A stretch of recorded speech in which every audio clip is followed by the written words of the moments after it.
So what we're probably going to do is we'll just wait for everyone to get out of the side first and we won't start.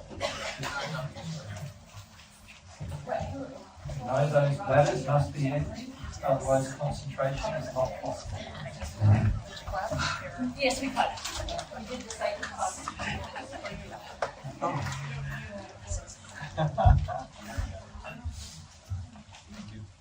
I will sit on it.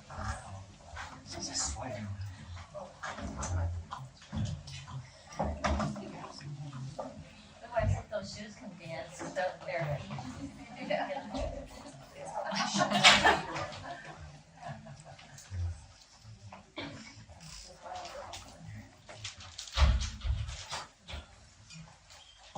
Never seen Mary tap dance, have you? Can you? Is that on the dock? You're not going to see it on She can though. Okay. I loved being a tap dancer.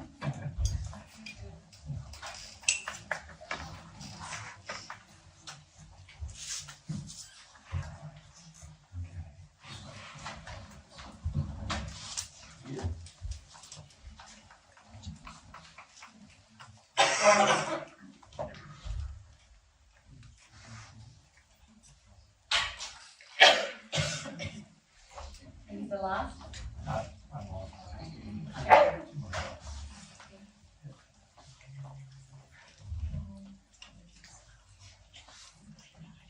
This is the thing about having a small number of toilets just in the venue. Yes.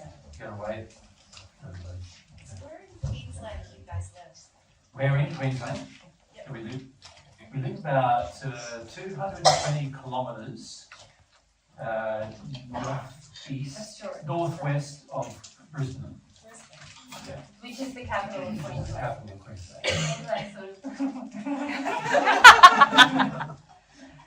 That's the state of Queensland. It's a lot bigger than that.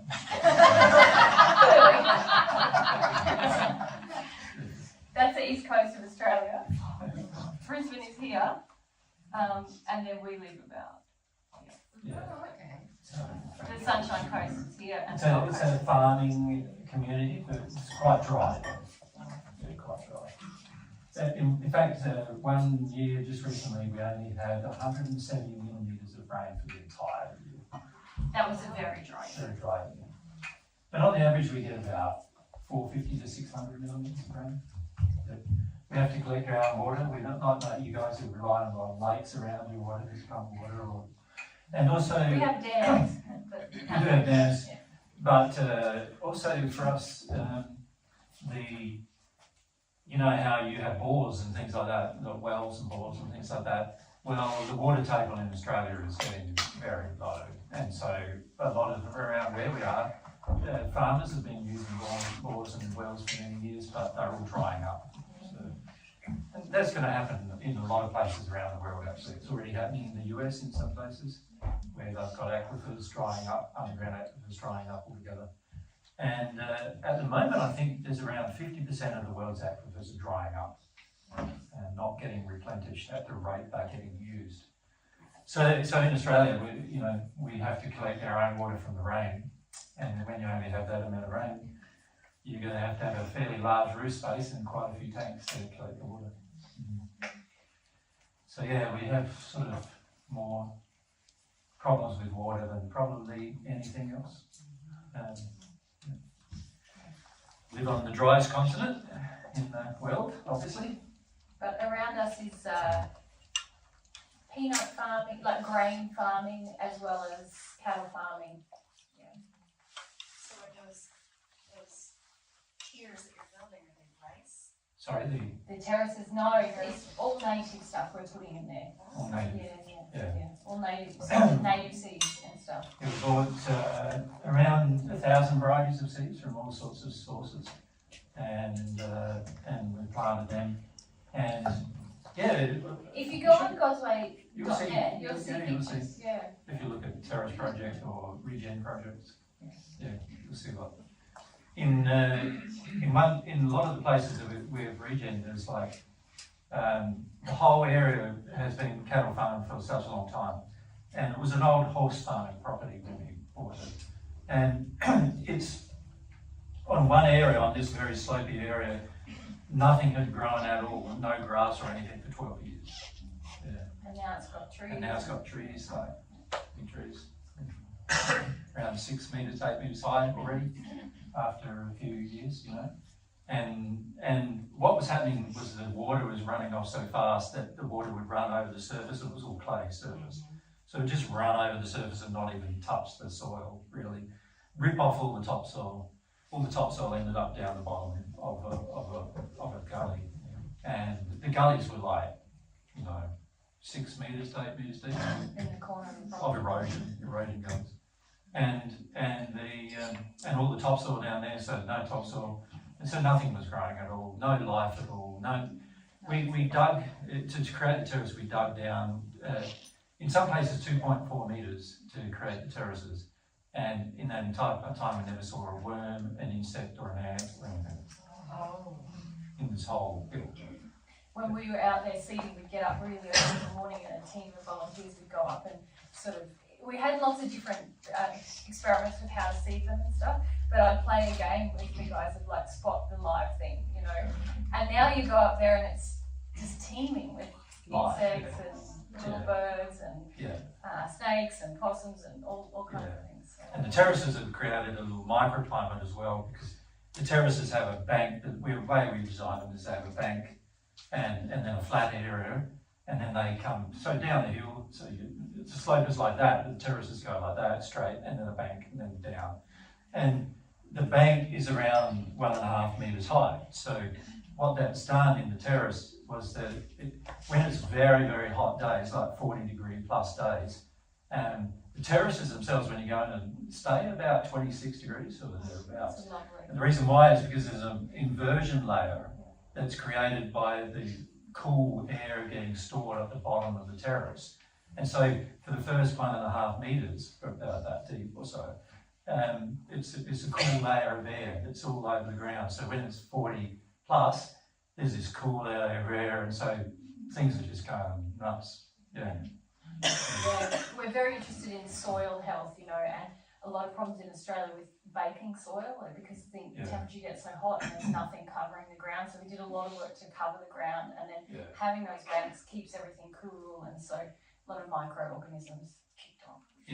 We did some experiments about bare dirt versus, you know, covered ground in terms of temperature of the soil.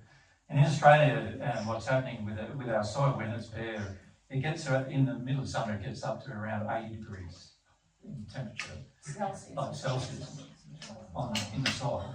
And so nothing can live in that, right? And nothing can live in that for the first, like, quite a deep layer. And when you put some, you know, when you get something growing on there, the soil goes down to about 28 degrees. It's a huge difference. Yeah, so you know how in farms in Australia, they generally, when they farm, they sort of, when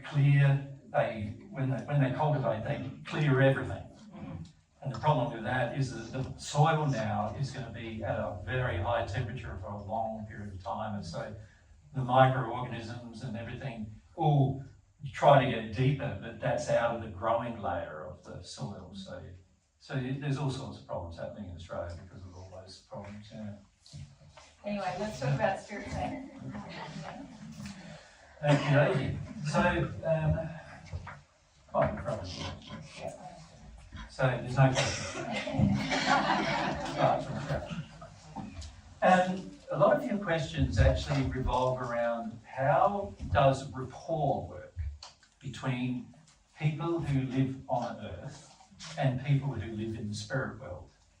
How do you have a level of rapport where you feel like you're communicating with somebody? What draws you together? What draws you together? What draws you into a state where you're listening to another person? Now, it's exactly the same things that create rapport between people on Earth. So let's look at the issue of rapport.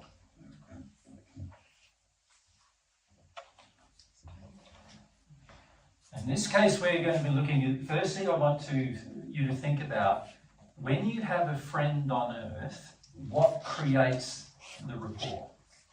What creates the you know, what you call the relationship. Okay. So we're going to start. With Adrian. Adrian's here. So.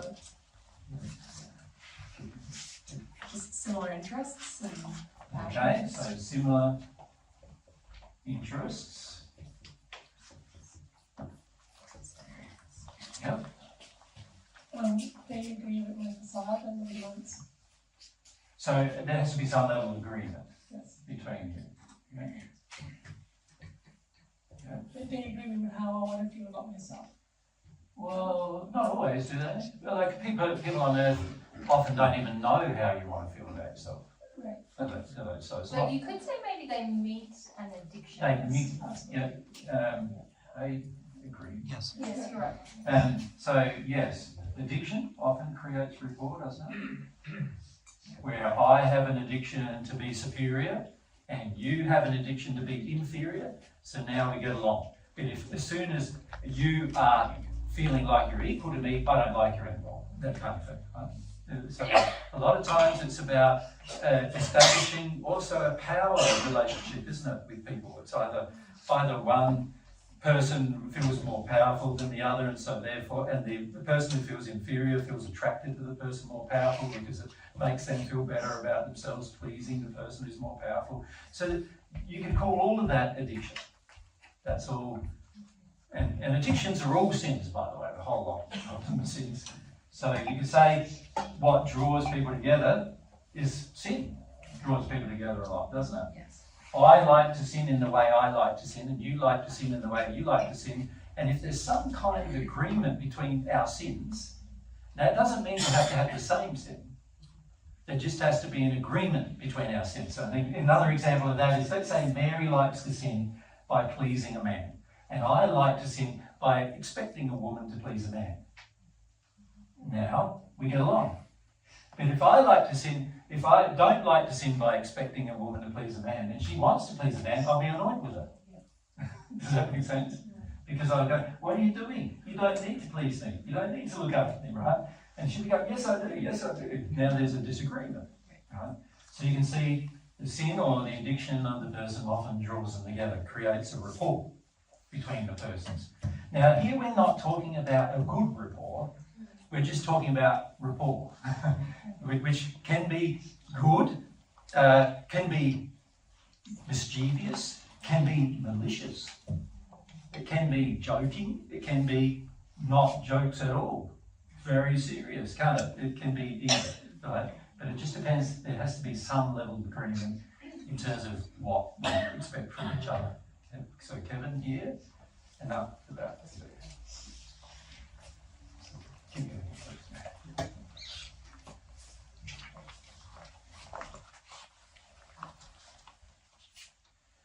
I was thinking like body language and eye contact.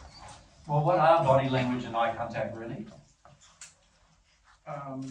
They can be addictions, or Yeah, but how would we define them? Aren't they more how the person feels emotionally that's getting expressed unconsciously? sure, okay. Aren't they? So I feel a certain thing and my body language will show me. So let's say I feel timid. So my body language will show you that I feel timid. And if you feel like I can take advantage of a timid person, then you'll be attracted to that timidity in me. Correct. And I'll go, yeah, I'll let you. I feel like I'll let you, take advantage of that. Or if you're open and welcoming, or whatever. Okay, so if someone's welcoming and you're going, oh, they're lovely, even if they're not, and they might be welcoming you into a sin, Yeah. then advice, and you go, welcome, and you go, well, you know what I mean? But so a lot of times they can be welcoming, but in a very dark way towards darkness, can't they? And if you feel, oh, they're making me feel welcome, then you might go, yeah. So yes, there's sort of a welcoming attitude, and again, not always in helping with love or anything. We go back there, yep, over here first. So you just keep your hand. I was going to say, like a shared trauma or shared injuries, somebody Okay. that really empathize with you on a, They get my pain, yeah, I get what they've been through. kind of like the opposite of the addiction, because it's not Is it the opposite of an Well, I addiction? mean, I guess it kind of is addiction, It because is you need each other's addictions, It's but. totally addiction. It's a massive addiction. Yeah, totally addiction. It's commiseration often. Yeah, empathy, obviously empathy and shared trauma, not always the same thing. Commiseration, not the same thing as empathy. These are two S's. Yeah. My spell's out there. Commiseration, you know, where I'm basically going, oh, you feel, you poor thing, you know, you've had all this terrible experience. I feel, you know, you could say a facade of compassion, because it's not real. Okay, we're ready. Mary's. Yes, okay, Yeah. Proximity. Proximity, very good, yes. What's that? Being close. Being close to In someone. a physical location, or familial rapport. Proximity, not prox. IMITY. Sorry? Yeah, you got it. Yeah. So And proximity proximity can can say be physically as well physical. as familial proximity. yeah, it can be physical, can't it? But it can also be emotional, can't it? And it can also be spiritual, can't it? And it can also be sexual, can't it? Yeah.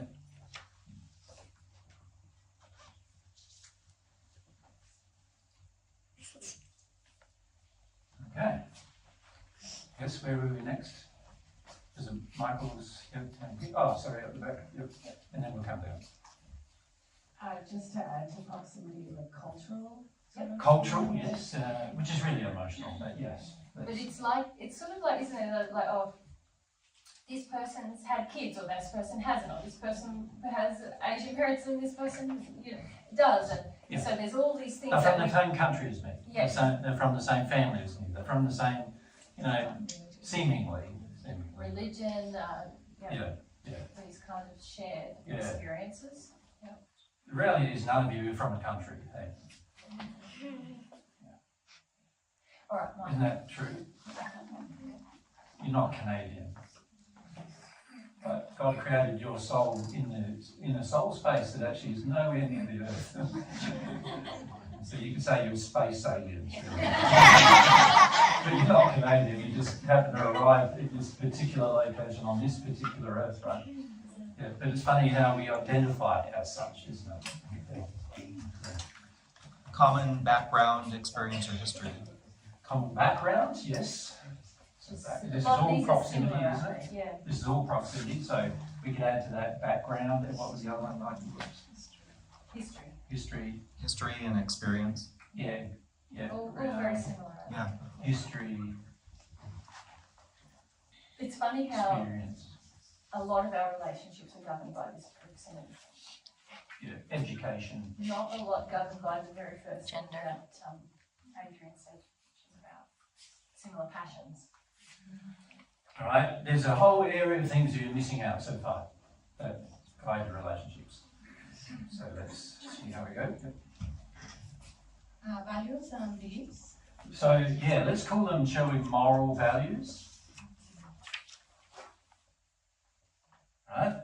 Which is really, morality is a sub-aspect of truth. So morality is God's truth. What is God's truth? And when I say values, what we're saying is what measure of God's truth do I have compared to what you have? So if I have the idea that it's fine to take responsibility for other people's lives even when they could be doing it for themselves. Let's say I have that value. That doesn't mean it's God's value, does it? It just means it's mine. So here we're not talking about God's moral values, we're talking about personal values, which are not always moral. And the other comment was beliefs, which is really what Beliefs. you're talking about as well. Now, beliefs can also be formed in all these different areas, can't they? So physical, emotional, spiritual and sexual areas where we have beliefs, and that certainly does create an attraction. So that's why, you know, if we're going to go to church, well, if I'm a Christian, I go to a Christian church. I won't go to a Muslim mosque, right? Because they don't have the same beliefs as I. And so I want to change, you know, if I have to change my beliefs to go there. So I don't want to do that, so I don't. Right? Here. Straight behind. Passions and desires? The passions and desires, yes. So what do we mean by that? So what are the things I like to do? What are the things that like make me feel alive? You know, those kind of things. And desires is a lot about what I want for the future. Yeah. So you could say that's a sub-aspect of faith. So what do I have faith in for my future? What am I aspiring to do for my future?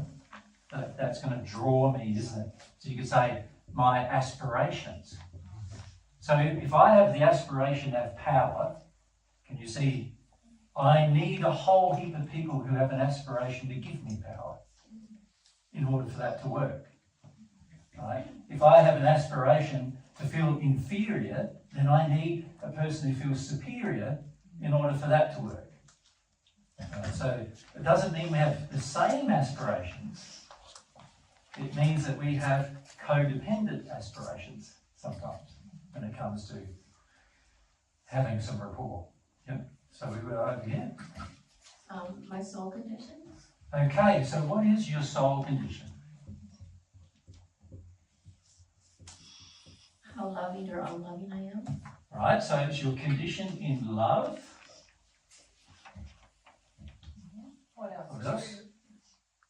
Think about the four basics. Your condition of truth. Right now, your condition of humility Faith, and faith. Right? and how much action I take. And how much action you take about those things. This is really your condition now. Now, your soul condition is different to your soul aspiration. Your soul aspiration is what you desire for your future, and your soul condition is what you are right now. So you say your soul condition is like what I am in this snapshot of time, and my soul aspiration is what I hope I will be in 1 year's time, 5 years' time, 10 years' time. What I believe I will actually be by then. Has an effect too, doesn't it? Yep, very good. So now we're talking about the real causes of attraction, right? Yeah. That's it.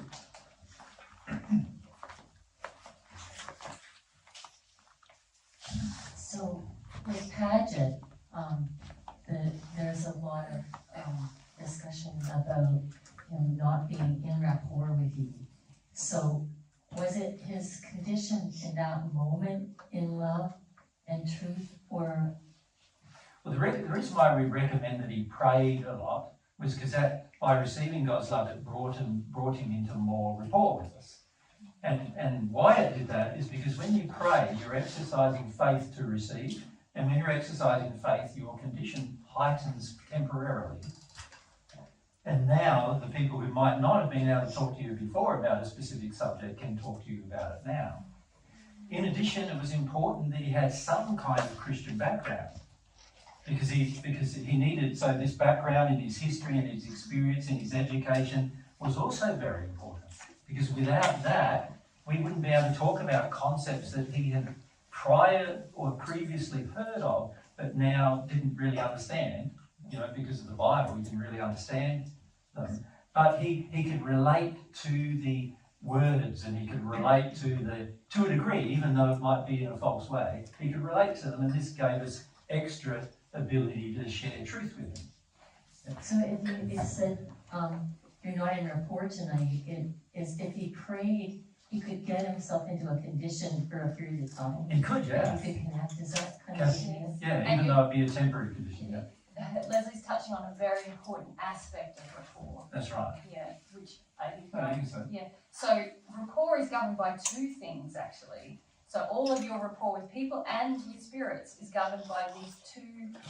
They're made up of these things, but it's essentially your condition and then your aspiration. Oh, of course. So those two things combine to create rapport, which is why someone can be in, maybe their condition doesn't have much love and truth, but they desperately desire it. They could come into rapport with quite a spirit with quite a lot of love and truth in them. Yeah. Whereas a person in maybe not such a sinful condition, but in quite an apathetic state of their life, not really longing for very much, might just attract spirits who really are even darker than them because they want to influence the will of this person who doesn't have any aspiration. So these two aspects are always combining to create rapport with our relationships with the people around us, whether they're in spirit form or on earth. So if I'm really tired and I've had a long day, I might be very loving, but I really don't give a shit that night because I'm just too tired. So, Well, you need to sleep, right? Yeah. And quite often we came to bed and said, sorry mate, you need to go to bed. yeah. That's like, pointless. Yeah. Right. So, Anna.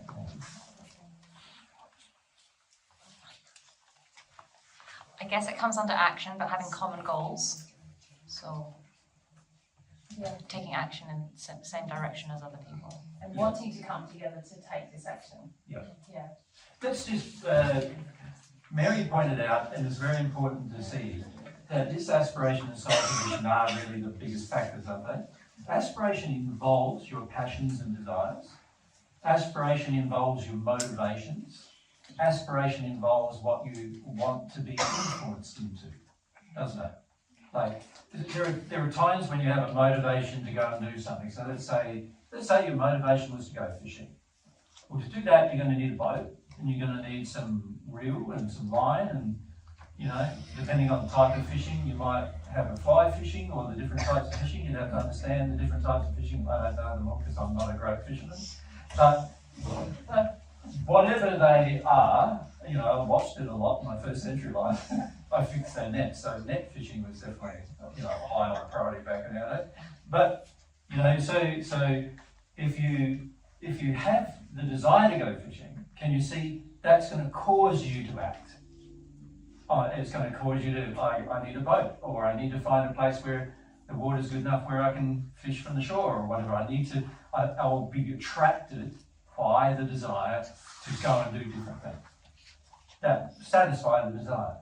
And I might quite like to be around other people who want to fish and who have boats and so if I'm a man-king fisherman, have ideas about the best places to fish, I might be quite interested in having a I'll talk to relationship. the other fishermen. I want to know where's the good spots. I want to know what kind of fish they caught and whether they're any good to eat and all these other things. That's what's going to interest me, right? Because I want to fish. And all of these things start to interest me as a result. But if I'm like a bird watcher, and somebody comes along and talks to me about fishing, I'm probably not going to be very interested. So me and he will have very little rapport. I'll be going, oh yeah, I'm just pretty bored with that subject. But look at this new, you know, Gordian finch that I saw down in Australia, and look at this, you know,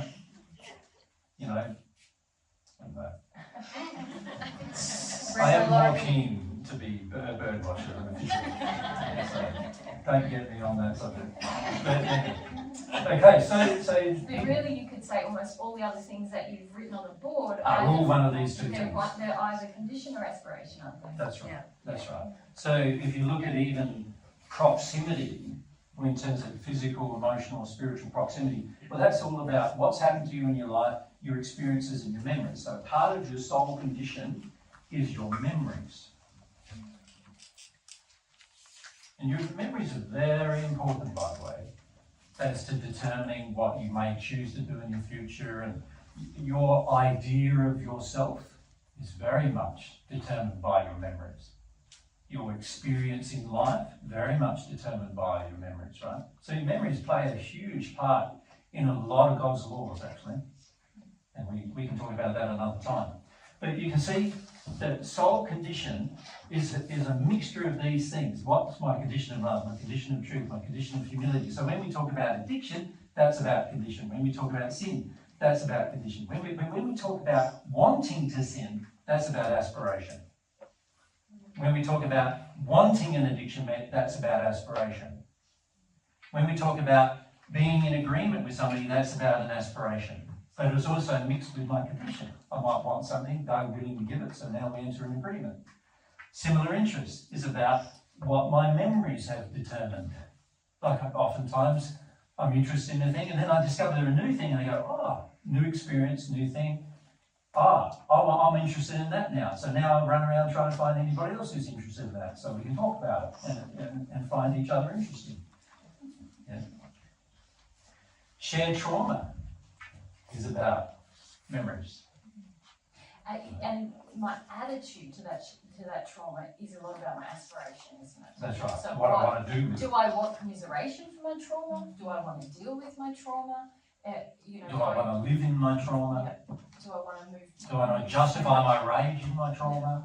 So these are all things that are going to affect who's attracted to me and who I'm attracted to. Okay. So can you see a lot of it boils down to, as Mary said, just the two things.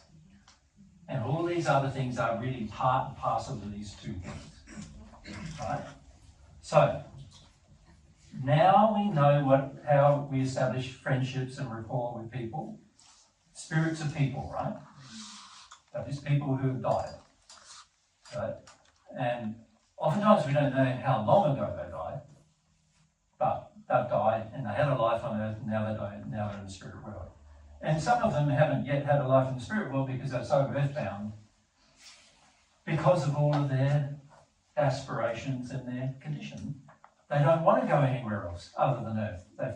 Often they feel like they've missed out on their life on earth. They didn't have a full life. All the people they're interested in and all the things they're interested in are on earth, and there's none of those things in the spirit world. Like my father is a keen motorcyclist. He only just recently gave up riding his 900cc motorbike up through the hills of South Australia. He's 81, right? And becoming less firm, more infirm, but giving up his motorbike riding was a big thing for him, a big thing. Now, when he hits the spirit world, that's going to be interesting. No motorbikes in the spirit world. So what is he going to do? Now, if he's keen on riding motorbike, what would you do if you're a spirit? And the only place there is motorbikes are on earth. So for a little while, I'm sure my dad's going to go, oh, there's a new GP, the Grand Prix, the motorcycle Grand Prix, he's interested in it. New GP happening over in Belgium. I'll go there, I can go there now. Right? Oh, next one's in Phillip Island in Australia. I'll go there. Next one's in Austria. I'll go there. And we'll follow that around for a bit. That's the best case. The worst case is that he goes, oh, that young lad who lived down the street from me, he's quite into motorcycles. And he's got a 1200 whatever. Maybe I can share in his feelings as he rides the motorbike. I'll sit on the back of his bike and overcloak him a bit and while he's riding, and we'll see where we go with that. My father would have loved to have been a motorcycle racer, so where do we go with that? The issue is though, how's that going to happen? What would have to be in the motorcycle rider? There would have to be some openness in the motorcycle rider to share feelings with somebody. So maybe he didn't get approval from his dad. And Alan, who's Jesus' dad, might be willing to give that approval. So then that might open him up to that shared exchange. But if the young man who rides motorcycles is not really interested in anyone at all and he just wants to ride his motorbike, it's not going to happen. Yeah. So this is where the rapport is either going to form or not. Yeah, so, my father probably will visit some of these places and then find a whole lot of motorcycle enthusiasts in those places. And he'll be pretty keen to probably spend a bit of time with them so he can ride their motorbike with them. So relatively innocent in a sense, but who knows, he might start going on like this speed and I want a bit more of it, and he's influenced the guy to drive too fast, and you can easily do things like that as a spirit. You can, if there is the rapport, where there is some level of agreement and addiction that's going on, you can easily as a spirit just go, I'll just influence it, a bit more on the throttle, a bit more on the throttle, a bit more on the throttle, until they've exceeded their own capacity to drive the thing, and then there's an accident or something. Yeah. So many times spirits cause accidents like that, particularly with young men, by the way, because a lot of young men driving cars or motorcycles. This is why there's a high proportion of young men driving cars and motorcycles that do have accidents, because frequently they are spirit influenced into such actions. Yeah. So here we go, we've got these things going on, right? Now, I don't think I'm in any view now. So we just discussed that. So we've got all these things going on. And really they all boil down to aspiration in terms of what I want for my future, and soul condition, what I am right now. That's really what it boils down to. Now, Adrian has a question. That's on that, is it? It was on. Microphone? It may be related. I was wondering about, Alan in the spirit world, finding that fella who's also interested in the motorbikes. How does that attraction, how does he know that little Johnny has that opening that he can hook into? All he has to do is go to a location where the other person might be drawn to. So that my father knows that, motorcycle GP or also motorcycle, what they call it, superbikes. This is where people go racing their motorcycles. And there's one of those on every single weekend, pretty much most of the way through European summer. And there's about 40 or 50 of those races. Sooner or later he's going to hook up with someone else who likes doing the same thing. And if he's not very developed, he might just try to kind of join, try to kind of get close to someone. Even if he doesn't really understand how it works, often by accident spirits go, oh wow, this guy's sharing his experience with me, and it's all happened through rapport that neither of them is conscious of how it's happening, but it's about the condition within them that is creating rapport.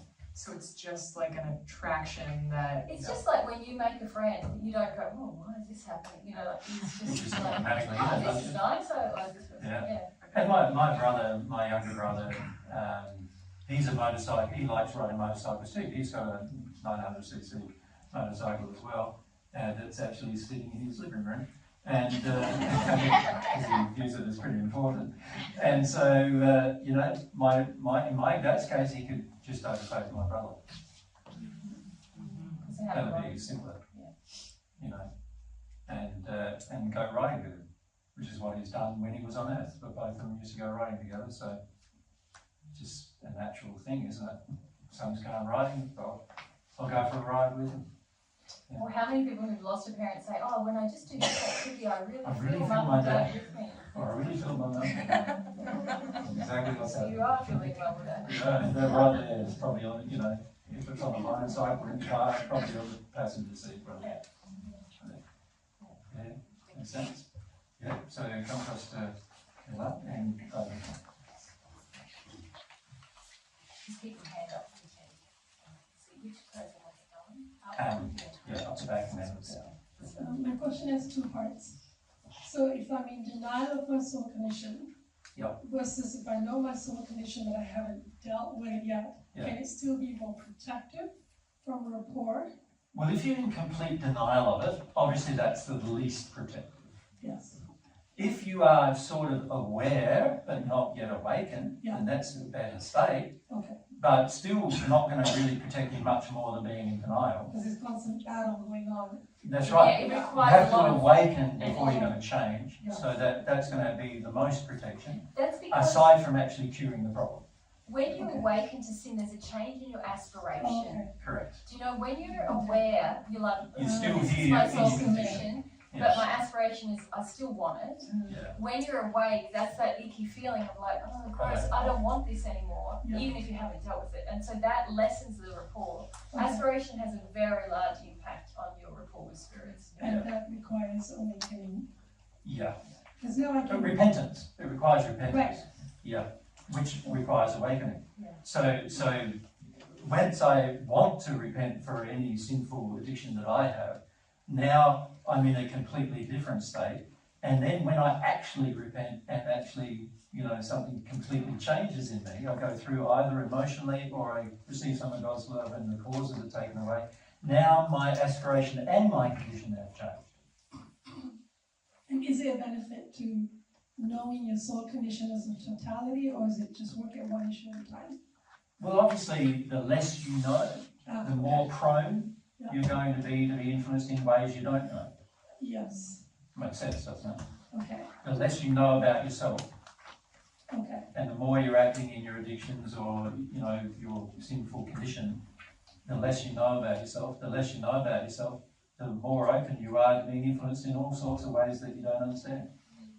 so being aware, when I can sometimes see spirits now, and I can see them projecting or hooking in. Yeah. But I still can't escape it, I'm fighting them. That's right, because you're not awake yet. And that changes the aspiration. That's right. Okay. Well, Getting from awareness to awaken means that an aspiration is required. yes. Oh, right, of course. Yes. Okay. But when you're fully awake, there's no longer the aspiration to engage the sin. Right, You've done the work, you're like, oh, yuck, I don't want that anymore. okay, Even if you haven't repented fully, Yeah. it changes the rapport quite a lot. Because actually, if you think about, you know, spirit attractions, it's very similar to on earth. Like, I can say to Jesus, oh, I really don't want to go out to dinner Saturday. No, I really don't want to go. I don't want to go. No, it's fine. Let's stay home. But if he can feel from me that I really want to go, you know, if he's sensitive, he will feel that.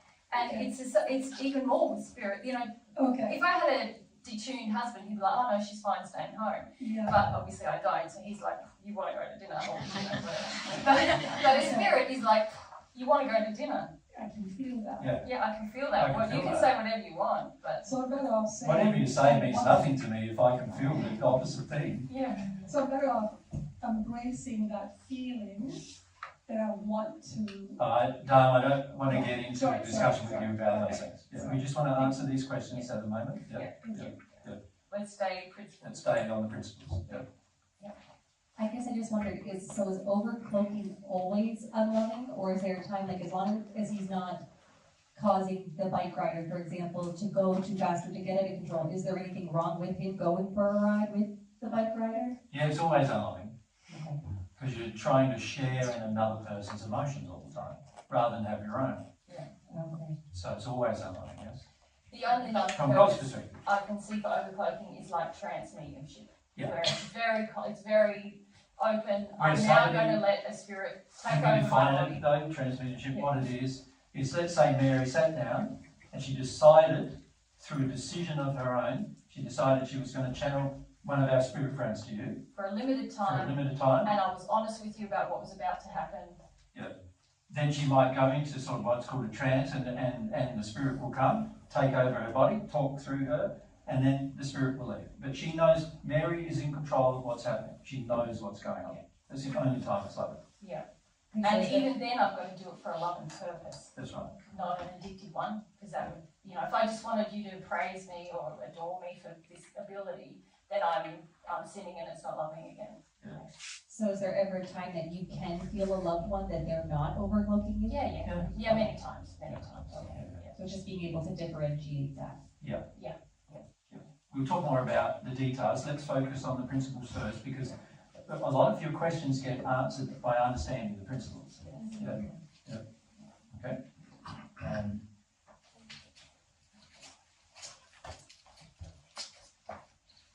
Should be quick, just a clarification on something you said a second ago about, I always feel my mom when I blah, blah, blah, and you said, yes, she's happy with you. How do we know, like, say, for example, sometimes I just feel like drops into my head and a loved one who's passed, suddenly feel them. Other times I see something that reminds me of them, and then I think, well, maybe I'm just thinking about them. Are they truly here? As soon as you think about them, they're probably going to be drawn to you anyway. Depends on their condition. I've heard you talk about the intellectual package and traveling, Yeah, as soon as you Depending think on someone, where that they they are. receive the package. Yeah. depending on how far away No, or. no. They might not respond if they're in a situation where they're quite involved in their What they're emotional doing, addiction, or it might be a proper pursuit, but very often it's when someone's involved in like trying to manage their pain or engaging in addiction, then they're probably not going to respond to that.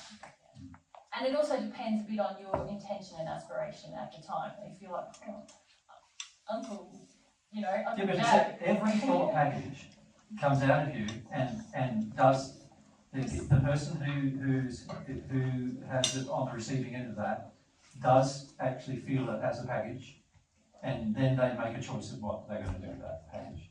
Now, if it's a spirit, they actually see it as a package. It is a sort of a, it's not like a written package. It's sort of like a little brightness that occurs just above the brain of the spirit body, where the person you can see other people receiving packages. And this happens all the time. What you call telepathy, right, is really this. This thought package comes, and then it's up to you, the person receiving the package, as to what you do with that. Now, if you're a spirit and you're in an addiction with the person, let's say on Earth, you're going to probably respond every single time, right? But if you're a spirit who's, got a pretty busy life in the celestial heavens, has lots of friends, got lots of other things going on, you'll receive the package, but you might not respond to it because you might have other things going on. You might need to do other things, right? So you might not respond. But every single, and this, by the way, all of you are receiving packages without you even knowing most of the time. But this is what happens on Earth. This happens on Earth just as much as happens in the spirit world. Well, and maybe we can answer one of those questions of like, whose thoughts are these that I'm having? Someone asked that, Yep. Is it me or is it a spirit? Yep. So, based on rapport and what Jesus just said, what do you guys reckon? How do you tell? Yep, same thing.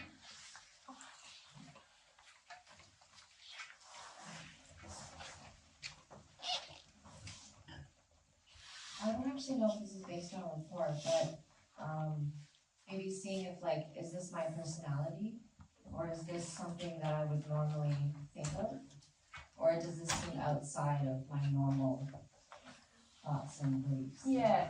How would a spirit let's say a spirit has influenced your thoughts, how would they do that? How does the thought enter you? Yeah. So it's just a package above you when they transmit it. It hasn't entered you. So how did it enter you? Say you're sitting there together, and one of you receives this sort of thoughts. But we've been in audiences where 10 people are having the same thoughts.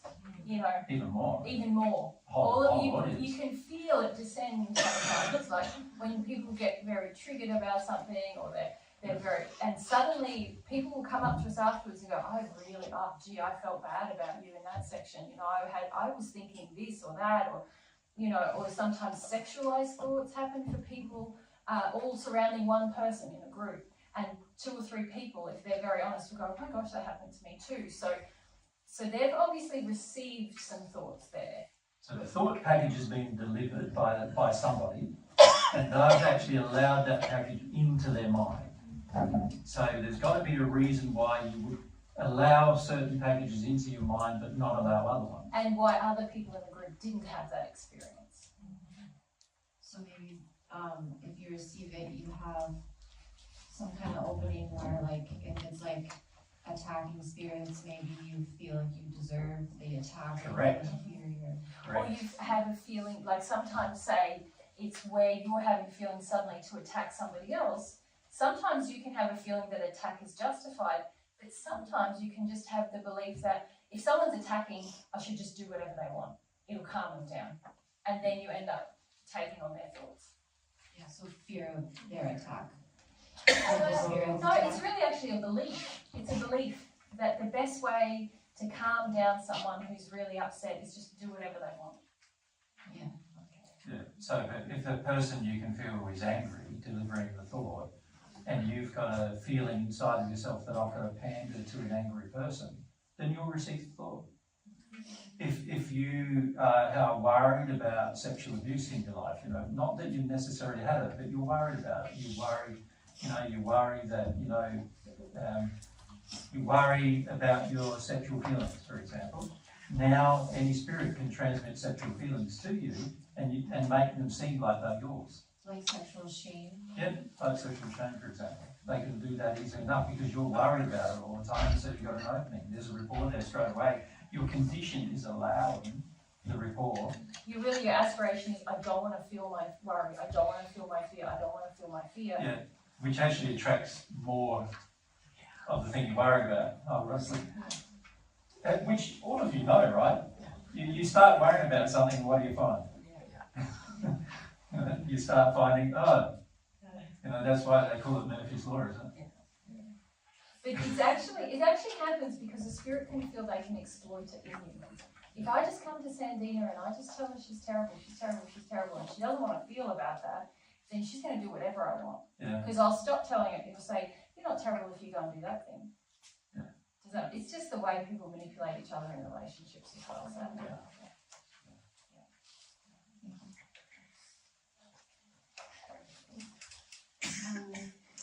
So if we're all, like, multiple people are receiving maybe similar thought packages, if we don't have the opening, is there potential to like see it and then discuss it, or see it and then, thank you?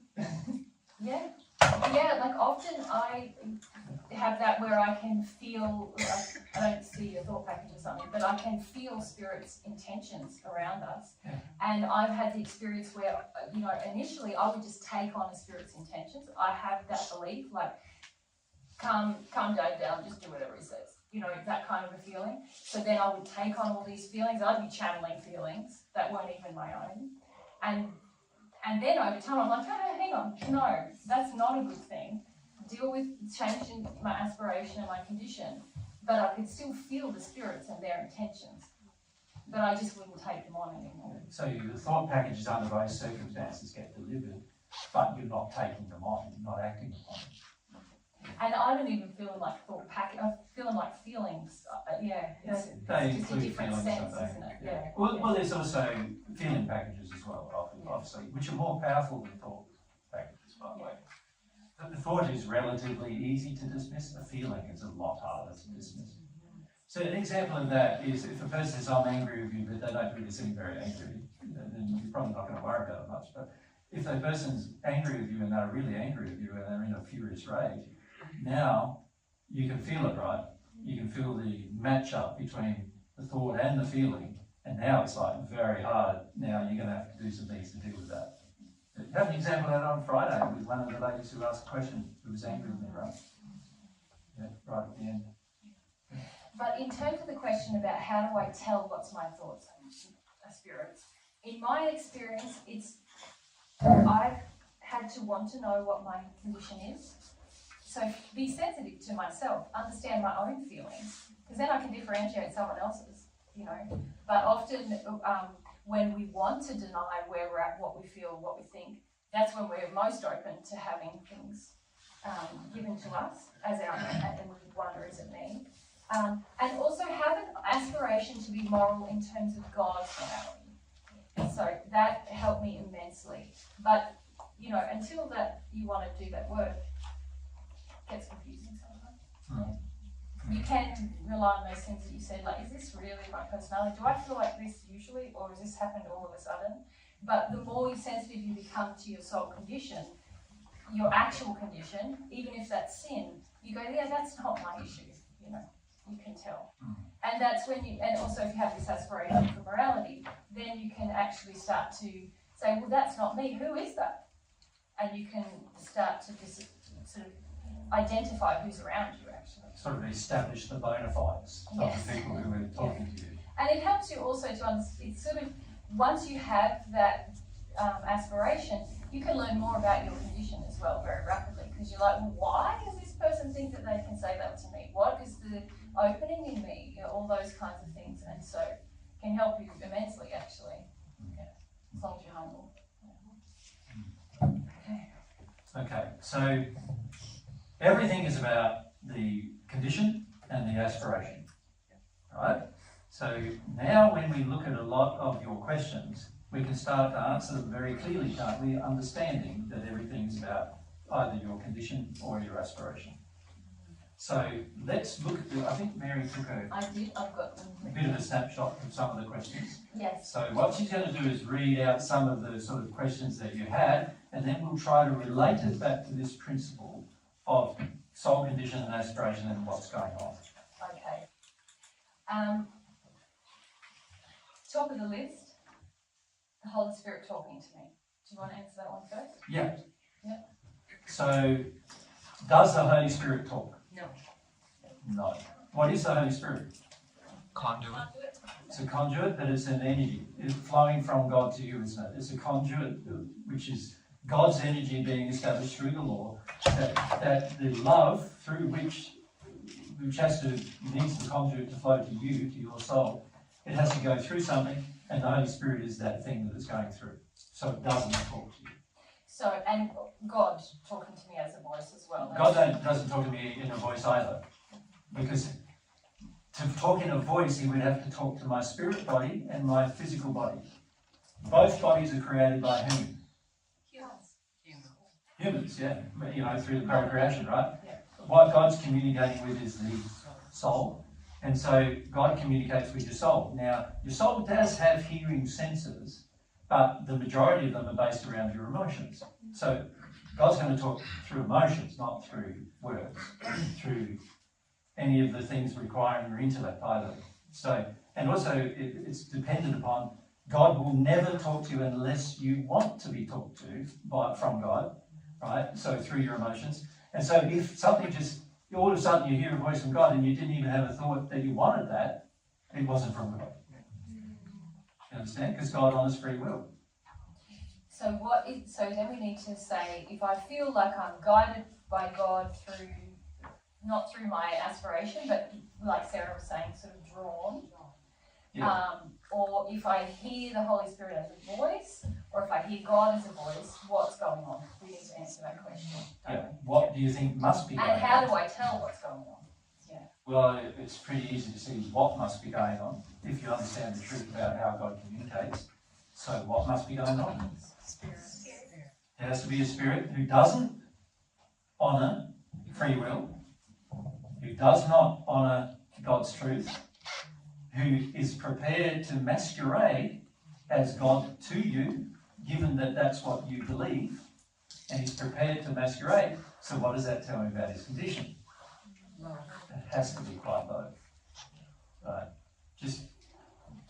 Now, of course, if I could feel him or her, I would know that. But you can see, on one hand, if I can feel, it's easy because I can just go, I know who that is. If you don't feel, then you've got to use some logic, don't you, to determine what's going on. Does he honour free will? No. Does he honour what I want, you know, in terms of what I asked for? No. But is he giving me what I want? Yes. Interesting. Like he's not honoured free will, but he's giving me what I want. What's going on now? There's got to be something involved in that, right? Has to be. Now I think you asked that question, Sarah. So yes. You want to get some clarification? Yeah, and I'd like to extend the question. Yep. Yeah, so I maybe wasn't clear. I wasn't hearing a voice. It was more prayed and then felt this guidance.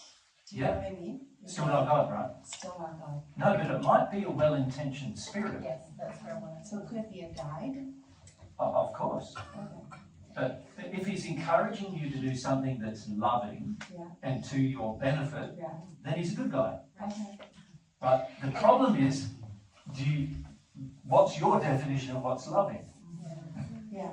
That's going to be the biggest determining factor, isn't it? If you think loving is, let me get away with not feeling this bad emotion, and he says, I'll help you do that, then that's not loving from God's perspective. So your definition, your condition, how you internally believe what love is going to determine a lot about who you're actually attracting in this sort of engagement. Yeah. You follow? If your version of love matches what he feels is true, even though from God's perspective it's completely wrong, you might interpret that as a good guy.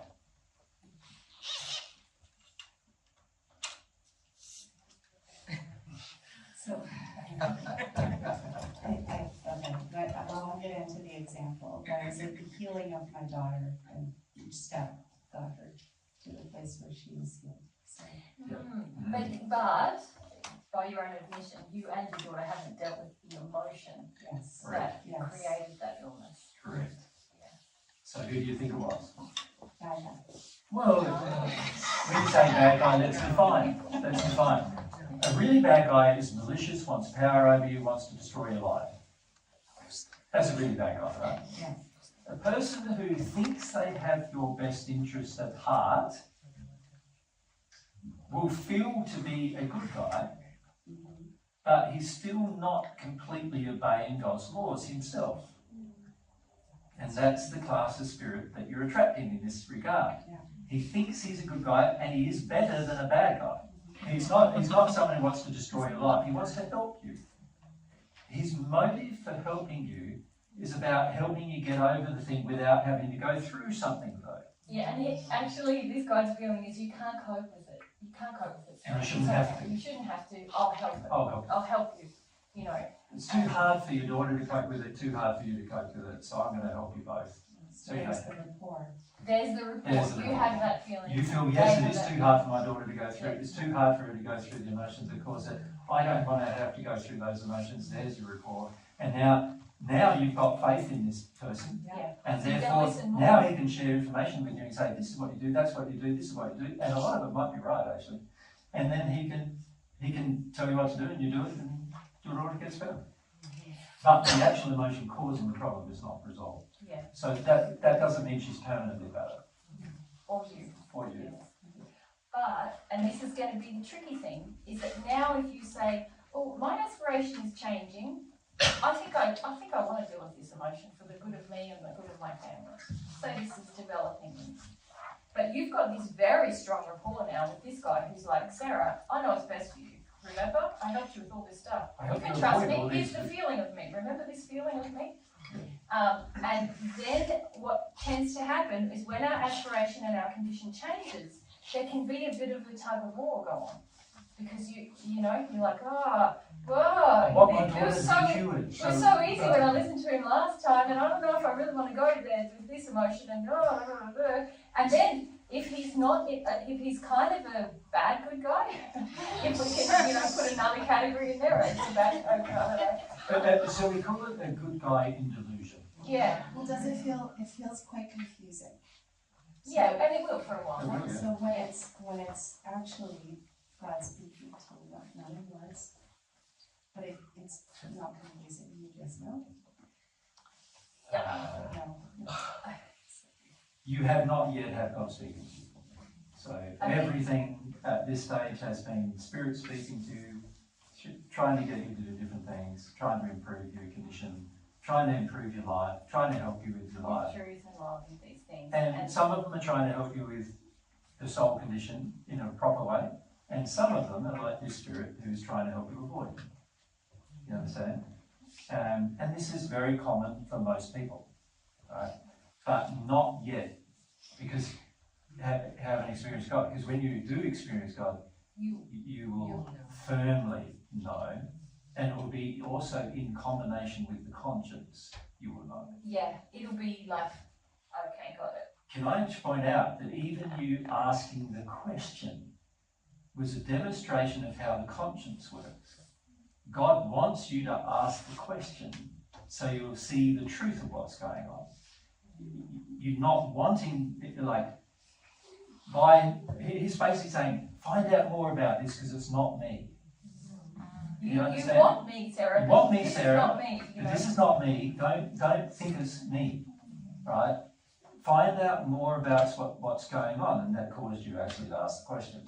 And there were some good spirits around who wanted you to ask the question.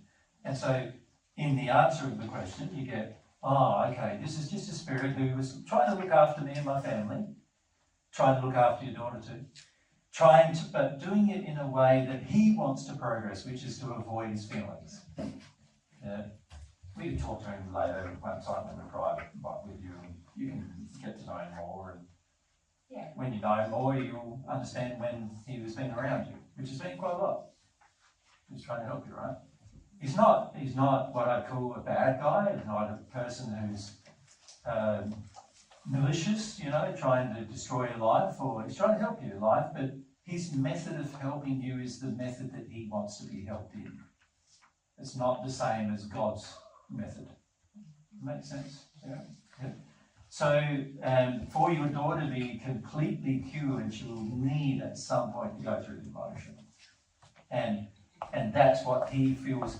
he doesn't want to do that. So what he's actually doing now is supplying your daughter some energy to heal her constantly. Does that make sense to you? So and the things he asked you to do improved your daughter's rapport with him, which allowed him to give her more energy, so that wherever the energy systems in her own body are not working properly because of her soul emotion, he's propped them up. And this has caused an improvement in her condition. And this is how healings occur with most spirits, actually. Because you remember that God's laws cause conditions when they're broken. Right? And so any spirit who doesn't understand that at the soul level, he's going to try to negate the effect of God's laws, which is what this spirit is trying to do. He hasn't realized that's what he's trying to do, but that's what he's trying to do. Make sense? And your feeling about your daughter, and your worry about her, and your stress about her, and your stress about her condition, and all of that has drawn him to you and to her because he wants to help. But he wants to help the way he thinks help should be given, which is not the way God feels help should be given. God wants help to be given in a permanent manner, so it's a permanent cure. The Spirit is constantly supplying energy now, right? So it's not a permanent cure. Now, once that Spirit disconnects, what's going to happen? Possibly your daughter will get back to the same condition she was in before, unless another Spirit comes along, right? So, or you deal with the feeling. You deal with the feelings, and she deals with the feelings, and then she'll be cured. Yeah, properly cured. So what's happening at the moment is a temporary thing. Now, I know that's not something what a lot of people want to hear, because they want to hear that it's permanent. You know, particularly when the injury is life-threatening or the illness is life-threatening, they want to hear that it's permanent. But the problem is it's only permanent while that spirit is supplying the energy. Now, we have seen many people cured and the spirit supply the energy until they're passing. So we know people who've been cured from cancer where the spirit is still with them, overcloaking them and supplying, when I say overcloaking, like there's a strong rapport between the person and the spirit continues to supply energy to keep the body going. The same thing also happens with drunkards on earth, ironically. Many drunkards on earth are actually drunkards because spirits are overcloaking the person on earth, and even though their body is wrecked by the alcohol, the spirit's keeping them alive so they can continue, so the spirit can continue sharing in the drink. So that's a more malicious spirit example compared to the example with your daughter, but both of them are not understanding what they're doing. You understand what I mean? Good. Is that clear, Sarah? Yeah. Not the answer you want, but clear. Yeah. So the issue that a lot of people find is that there will be spirits come along, and it depends on your belief systems of what kind of rapport they can obtain. So, like, if you had a Christian background, you'll start, all they need to do is say, I'm the Holy Spirit, or give you that feeling. And now you'll probably trust them more. And therefore you'll probably do what they say, right? Now, unfortunately, it's not true, and therefore but they think they're helping you. It doesn't matter that it's true or not. They just think, for them, they just think, I'm helping you. So if this is the way I get to help you, then it's got to have to be this way. So an example of that is I once had a medium contact me, and she said, I've been talking to Peter and Paul, like the apostles from the first century, Peter and Paul. And she said, and they've been saying this and they've been saying that, and they disagree with you here and they disagree with you there and so forth. And he said, I said, well, let's do an experiment, right? Let's ask them directly whether they are Peter and Paul, because I knew they had enough development to not lie when asked directly. But they did not have enough development to let her believe the lie. So in other words, they were prepared, to let her believe the lie if she believed it, because that established a stronger rapport. But if they were asked directly, their condition was such that they would have to say the truth. They were in the second sphere of the spirit world, and they would have to say the truth to stay there. If they didn't say the truth, they'd have to go to the first sphere. So they're in the condition where they'd have to say the truth. So I said, let's do the experiment. Let's ask them directly, like, are you Peter and are you Paul?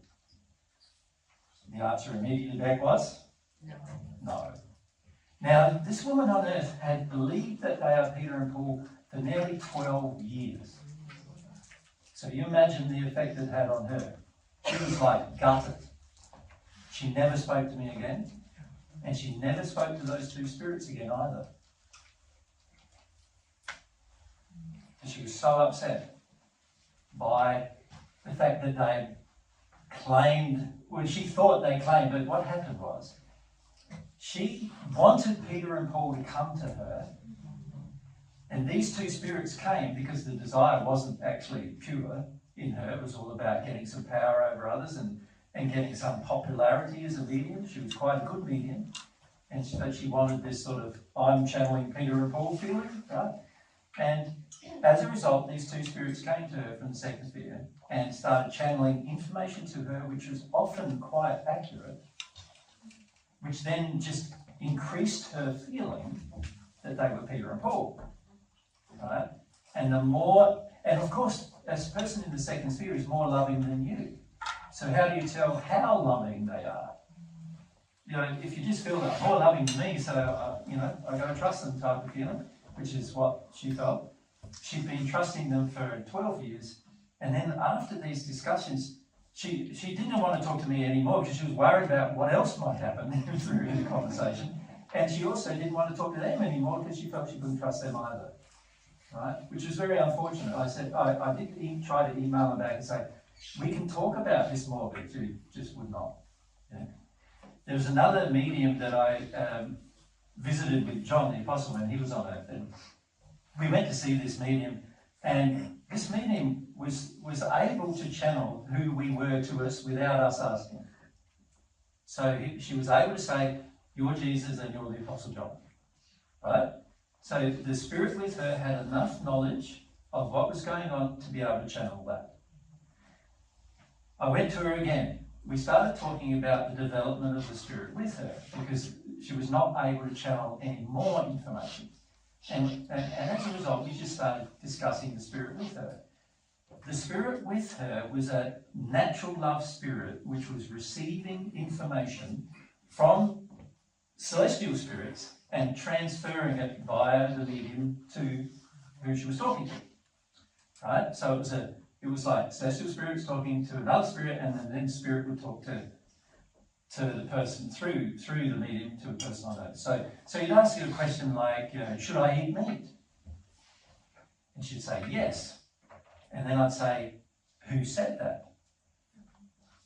Because I knew it wasn't my celestial friends. And the spirit goes, I said that. And I said, did you ask the other spirits who come to you? This was through the medium. She was a very good medium. And did you ask the other spirits who had come to you about that? And she said, no. And I said, well, how about you do that and then tell me the answer? And then there's a bit of silence, and she comes back and says, they're saying no. So they're saying I shouldn't eat meat, and she's saying I should. Fish it was, actually, she suggested. And I'm going, so which spirit is saying I should, and which spirit is saying I shouldn't? And it was clear through that interaction which spirit was saying one thing and which spirit was saying another.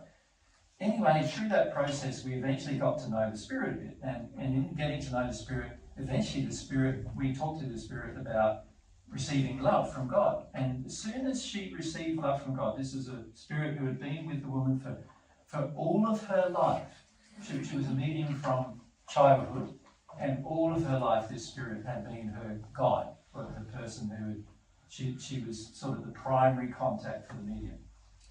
The spirit felt differently after receiving God's love, and because the spirit felt differently, the woman on earth could not recognize her feelings anymore.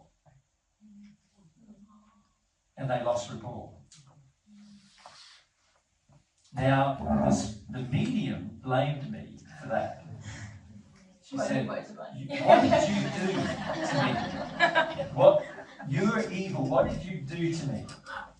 So she'd never thought I was evil before then. She'd actually been told that I was Jesus before then, right? And that we would work together. We did work together for a little short period of time. But her concern about no longer being, and I tried to explain to her the reason why is because the feelings now of that spirit are very different to yours. And she's now received some of God's love and you have not. And that's caused you to now feel differently than she does. She wouldn't have it. She wanted to tell me that I'd done something evil to her. So when I tried to see her again, it's because she lived in a different state than me, she wouldn't see me anymore. As an example of what happens when you trust something, and then the thing you trust, that you've trusted for years and years and years, changes, and then what do? See, the soul condition didn't change for the person on earth. The soul condition and the aspiration changed for the spirit. No longer had a rapport. And it's sad because this woman had very good connection with that spirit, and if the woman had changed a bit with her soul condition on earth, she would have maintained that connection rather than enter a state of mistrust. And that would have benefited the woman on earth as well as the spirit, as well as many hundreds of other people she was channeling to. But what happened afterwards was, and I got to hear this through another, her guide changed, she said, and she now had a male spirit who was in the second sphere guiding her after that. And the whole friendship between her and the spirit that had been going on for years and years and years, the woman who was in her 60s, was lost.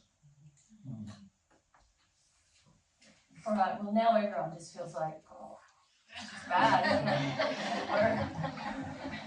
Why? I thought that was a good example. How do we know? How do we know? Okay, can you see the woman on earth was unwilling to examine her own condition and unwilling to understand the laws of rapport. She'd had this rapport since childhood and she trusted it, but she didn't understand it. And this is the case with many mediums. They do not understand why they have the gift they have. And they don't understand who it's with and the connection they have. And so when it changes, their life sort of change with it. And not always in a good way, they feel. Yeah. So that was in answer to the Holy Spirit question. Yep. All right. Okay, what's the next one? Well, I wanted to pick up on some of the things you were talking about with Sarah, about guides, guardians, God, and other family members. Who's who? How do we tell who's who? So, and also, okay, go for it. Well, I need to say a general thing first. If the person is in alignment with God's truth, then it doesn't matter who's who, because they're trustworthy. Can you see that? If they're in alignment with God's truth, then they're trustworthy. The issue you face is, are they in alignment with God's truth? Right? Oftentimes we don't know. Oftentimes we don't even know ourselves what God's truth is. And so therefore it's very hard to determine who is in alignment with God's truth. But if I knew what God's truth was and my conscience was open, because that's the the most reliable method that I can receive Which truth. is a function of my aspiration. Which is a function of aspiration and condition, both. But my conscience is really a sincere desire for God's truth, isn't it? Yeah, but it's determined a lot by your condition or your beliefs and other things like that too. So if those two things change towards the aspiration for the conscience, right, and my conscience is actually working, I'll be able to ask the question, bang, I get the answer straight away. No, this person's this person's that, this person's whoever. You know, if the person is honest, they will tell you. But you can't trust that they'll be honest because they're like any other person on earth when they first pass. Sometimes they're honest and sometimes they're dishonest. Right? And that's the trouble. Unless you can feel that the person is honest and sincere, which requires a change in your own condition to determine, you're not going to know whether they're honest and sincere. It's only after time goes past, through interactions, that you go, oh, I don't know if that's very sincere or that's very honest or whatever, and you can ask more questions, right? How have you come to be here at this group? This evil maniac Jesus from Australia, right, which is what you've heard about me on the internet, right, and you're coming and listening. What's wrong with you? Right? Well, what's happened is that over time you've come to trust some of what I've said, isn't it? Over time. That trust is developed over time. Many of you still don't even know who I am, but you sort of, the logic and the love and the truth in what I say appeals.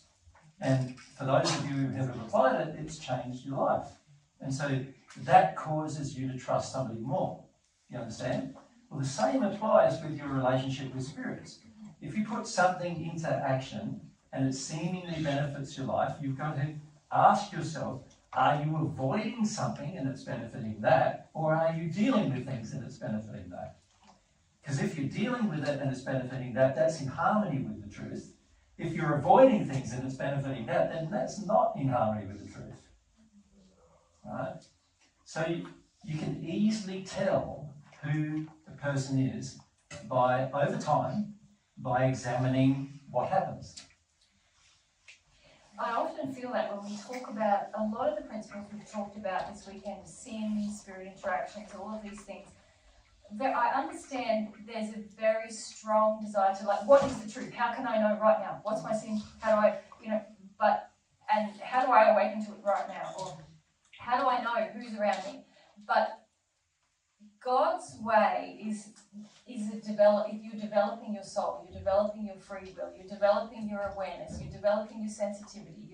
This is a developing thing that the whole earth experience, and even most of the spirit world till the 8th sphere, is all about you developing in all of those qualities and coming to be yourself in harmony with love, and coming to understand what that means and who am I, what is my personality. And so it's not just to the 8th sphere though, is it? Oh, even beyond there, forever. We're still doing that, expressing ourselves more and more in harmony with love after we've reached the 8th sphere. So a lot of these issues with spirit interactions, the same principles apply. It's a development that we're going to gain more awareness of who's around us. We're going to gain more awareness of their intentions. We're going to gain more awareness of who's my guide and who's Granny, who wants to be my guide, and she's a bit bossy actually. And she was right about that one thing, but also not so good. I found my car keys because of it. I don't know if I'm going to find my passion for it.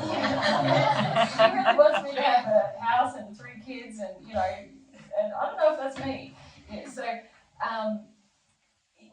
being in a process of becoming more sensitive to your soul condition and aspiring to bring it into harmony with God's love and truth, to become more humble, to me that has been the fastest way to develop my mediumship, to understand who's around me, because the same principles apply to all of it as to my relationships on earth and in the spirit world as well. Yeah. So be willing to experiment, be willing to wait and see, be willing to analyse what you're being told in relation to, does that really meet with the loving principle? If I think it does, okay, can I experiment with this? And then measure the outcome as well. Yeah. Okay. Which brings us perhaps to one of the questions about the family, what's it called? Constellation. Is that what we call it? Yeah. All right, so given what we know now about soul condition and aspiration governing rapport, those of you who are doing family constellation stuff or are engaged in it, do you want to explain what it is for the benefit of others who might not know? And then let's deduce what might be some of the principles or some of the factors involved? Who wants to do it? I'll attempt to explain it, because it's a difficult thing to put into words, but it's usually done in a group where we're investigating usually an issue, and you're When you say choosing. issue, you mean an emotional issue? Can you or give It could be a medical issue, it could be a relationship issue, it could be Yep. a So I'm family fighting issue. with my husband, I've got gout, something. Yeah, Yep, yeah. okay. And then representatives are chosen to represent your gout and you and maybe your Your mother or your grandfather. father or whatever. Exactly, or, yeah, so And who decides who is represented? usually the facilitator of the constellation, or sometimes, somebody might be drawn. People put up their hands. People put up their hands. So Yes. if I have gout and so I'm coming, I want to solve this gout issue. Yeah. Then you might select someone, so Emma might become me, Yes, Anna might become my gout, yes. and then. Michael might become my dad. And Yeah, well, Yeah. and Pamela might say, I think the Pamela. grandfather is involved here. yeah, that's so- right. So Pamela becomes grandpa. Yeah, and then those representatives are placed, kind of in the center, and then they feel into each, what they are representing. And then they allow themselves to kind of move or rearrange themselves.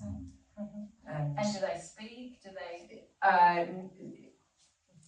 minimally, usually. It's So it's all about spatial. spatial, yeah, looking at the dynamics between the two, or the what's happening in relation to one another. And are you the facilitator telling people where to go? No. Or like Anna is deciding No. gout is here, Emma is deciding Yeah, each representative is choosing for themselves What they say and do. where. Exactly, yes, so it's like very clearly orchestrated by spirits.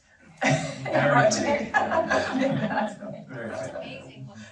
Yeah, yes, I'm very curious about this conversation. Yeah, and you were saying it's amazing what happens. Sometimes, Just to Michael. get the mic, yeah. In my minimal experience, sometimes it's amazing, we've never met the grandmother. The person who's representing the grandmother Becomes says, grandpa. I didn't even have to think or make a decision, that came out or that movement came out, and then the feedback is like, that's my grandmother, stuff like that. Okay, so what would govern, can we agree, this is largely orchestrated by spirits? Do we, yep, With a purpose? What's the purpose? In my opinion, is to become more aware of issues that we're in denial of. so in our soul condition, is it emotion based? Yes, very emotional based, or maybe there's issues within the family dynamic, like belief systems, like a false belief systems that are passed down through a family line. Yeah. Because we're asking all these questions that we already know the answer to. Yes, Yeah. we're just engaging, yeah. We're trying to draw out the principles for your benefit, but yes. Okay, and so we're saying spirits, we're agreeing, because how else? Can I ask, what's the point of all of you getting together? What's the point? I think to have a visual, like representation of, so people can see it. So that And I think there's like a kind of like, you see it to believe it. Like if it's happening, it's easier, So you're talking about- harder to deny. giving people awareness? No, I don't think that's, No, I don't think so. No, either, but this is the- can I just ask a different question? What is the real reason for getting together? The real reason?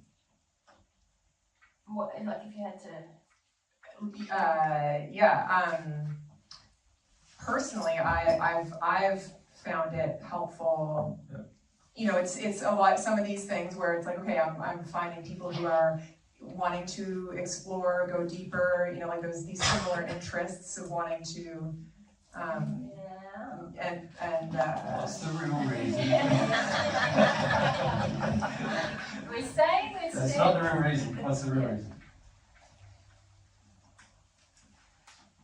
fundamentally, isn't it, that you feel you need help to access something emotionally?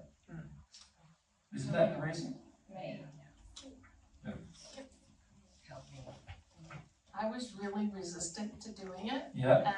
And so when I did decide to try it, it was because there were some real difficulties within my family, deep difficulties. And I heard that this could help my family. All of which God could share with you through the conscience.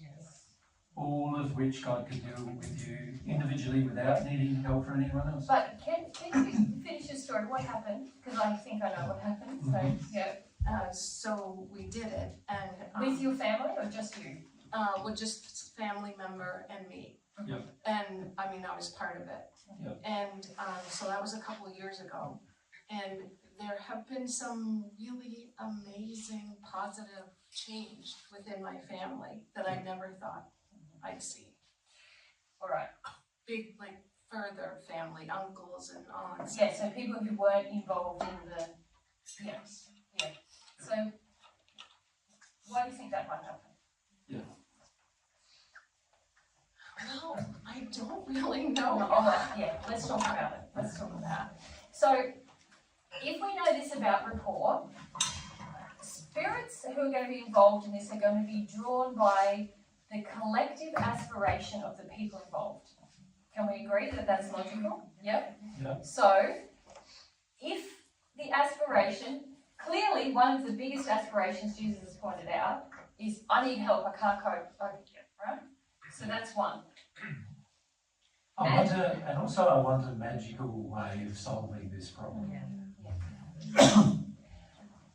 You know what I mean by a magical way? Like something that all I have to do is a little thing here and bang, there's a big change. Now,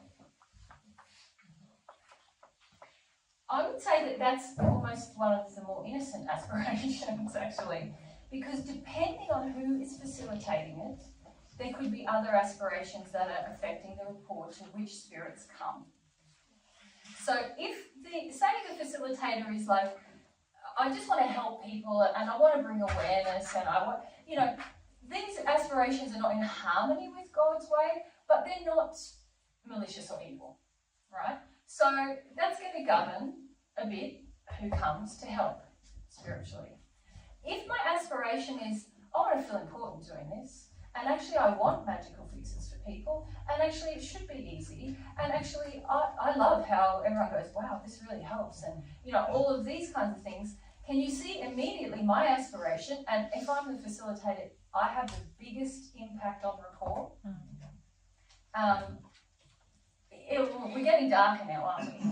We're getting darker. And so spirits, what kind of spirits might come? Yeah, let's boss people around. We like power too. We're going to force them into this, or we're going to, all these kinds of things can happen. Okay? So that's the aspiration side of it.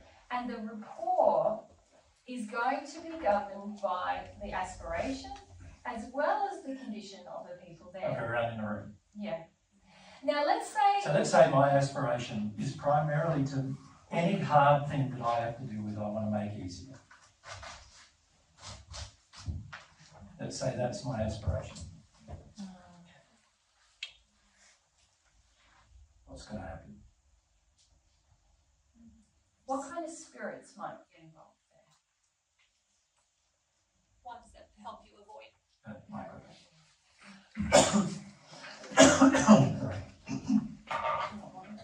Perhaps spirits that help us avoid the emotions. Yeah, but if you believe dealing with emotions is your way forward, what kind and of you've got spirits around you but inside of you, you really want to be able to deal with them easily. You don't want to have to go through this. Well, that's a good point, because in my, again, a couple of times that I've done constellation work, it's very emotional. I've had big emotions. Whose emotions? Not sure. Yeah. And that's what you Are have. they yours or Well, are they the that's a good spirits? point. When I've been a representative, if it doesn't feel like they're mine.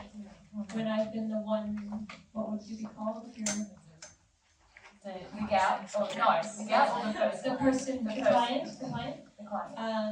then it feels like they're mine. I'm witnessing these representatives and having an emotional experience.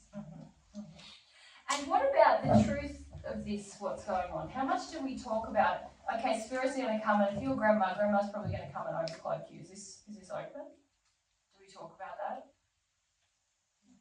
No. Like, see, the problem with a lot of what these kind of things do is they're attracting a group of spirits whom you do not know. And you have not identified their identity, you haven't validated their identity. You're not even acknowledging that it's spirits there doing this stuff with you. You don't understand their motives. For the large part, your motive is to avoid some emotions or avoid some hard choices in your day-to-day life, is probably a better way of saying it. You want to have some emotions sort of isolated from your life. In other words, you want to be able to go through some emotions and hopefully your whole life changes without you having to make other decisions in your life. You hope that there's a magical solution. Fundamentally, that's what you're hoping for. Now, what kind of spirits are you going to attract? Are they going to be spirits on the divine love path? No. Right? They're not interested in magical solutions. They're interested in permanent ones. They're also not interested in you avoiding decisions in your life. They're interested in you taking responsibility for your life and making some decisions in your life. Right? How many of you, when you do it, feel uncomfortable before it happens?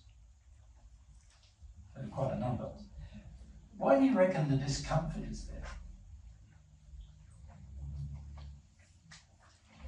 Want to start, Lisa? So I don't have a lot of experience, I've only had it once. Yeah. And there was just something in me that just didn't feel right. So about letting, I did feel like something was coming over me.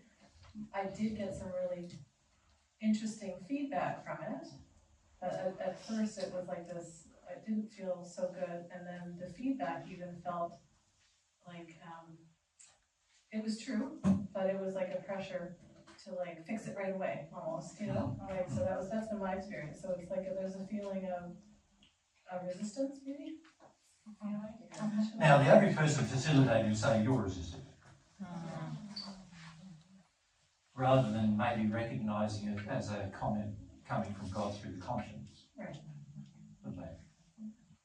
See, the issues I see is that you're sort of it's very dangerous. To be honest with you, it's very dangerous. You play games with spirits without being educated. Yeah. No one there is being educated about what they're playing with, and the aspiration of the facilitator, as well as the other people involved, are going to govern what spirits come, and they're going to govern the efficacy. If I can, I don't even think we can call it something that is efficient to do.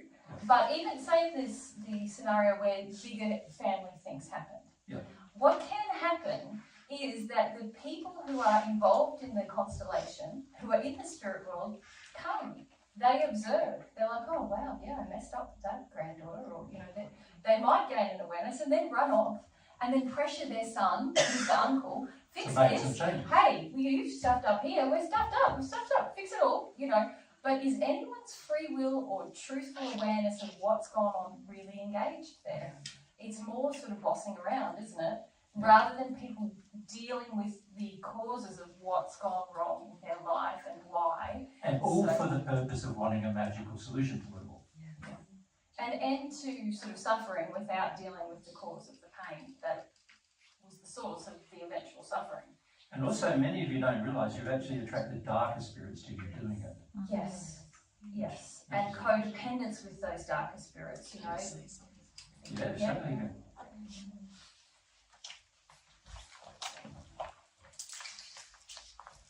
This was before I knew about divine truth. Oh, good, yeah, I understand. Yeah. So I'm curious, what can I do to help my family now?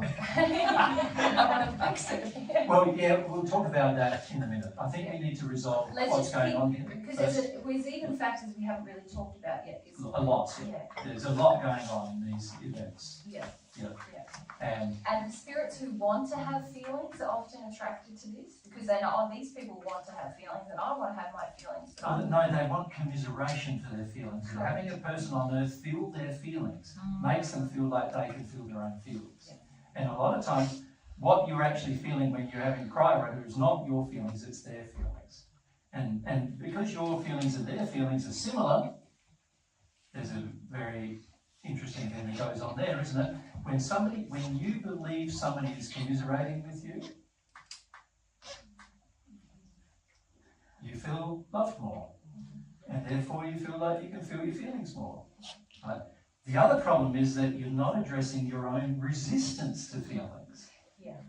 That's probably the biggest issue, isn't it? We're using a tool to get over our resistance, and Some of your biggest work's going to be dealing with your resistance to feelings.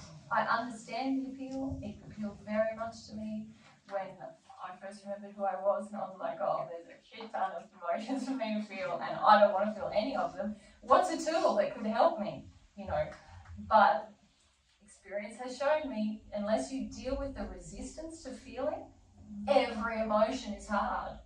Every emotion is a struggle to get to. You want to get to a point Not where... only that, you don't get to the bottom of it. Ever. Because there's always the resistance stopping you from getting to the bottom of it. So if you think about it like a full surrender, you know, there's a feeling of like, oh no, feeling, I'm getting into a bit of it, but really the resistance, the battle against it is still within you. And so it's very hard to just let it all come out. So, and I think as you just said or about to say, the biggest work you do is getting rid of your resistance to humility, really. To really gaining that humility back in your soul is most of the work. And can I also point out, by engaging in role play with other people about your feelings, you are now doing two things to those people. You are using their time for your own advantage. Now, does that sound to you to be a loving thing to do? Right? Does it sound to you that it would be loving for me to expect you to be involved in my feelings? Aren't my feelings my own, and aren't I personally totally responsible for them? Yes. So if I'm now involving you in a method of solving my feelings, am I being loving to you? Can you see I'm not? Love requires that I own and take full responsibility for my own feelings without involving you in them. That's what love requires. Right? Now, of course, if the conscience was open, you would know all this. So that also says that when you're doing this, the conscience isn't open. Now, this also then causes you to open the conscience less, because you become dependent on a process which you think is benefiting you, but actually not benefiting you. And you think it is, but it's not. But also you're being unloving while you're doing it. Now there's extra sins being accrued, which you're going to have to address at some point. Right? And it's all happening because you feel you can't handle it yourself, which God wants you to feel. He wants you to believe and understand you are the pinnacle of His creation. You can handle everything yourself, every emotion. It doesn't mean you have to live an isolated life. It just means that anything within inside of you, you can handle. You can deal with it.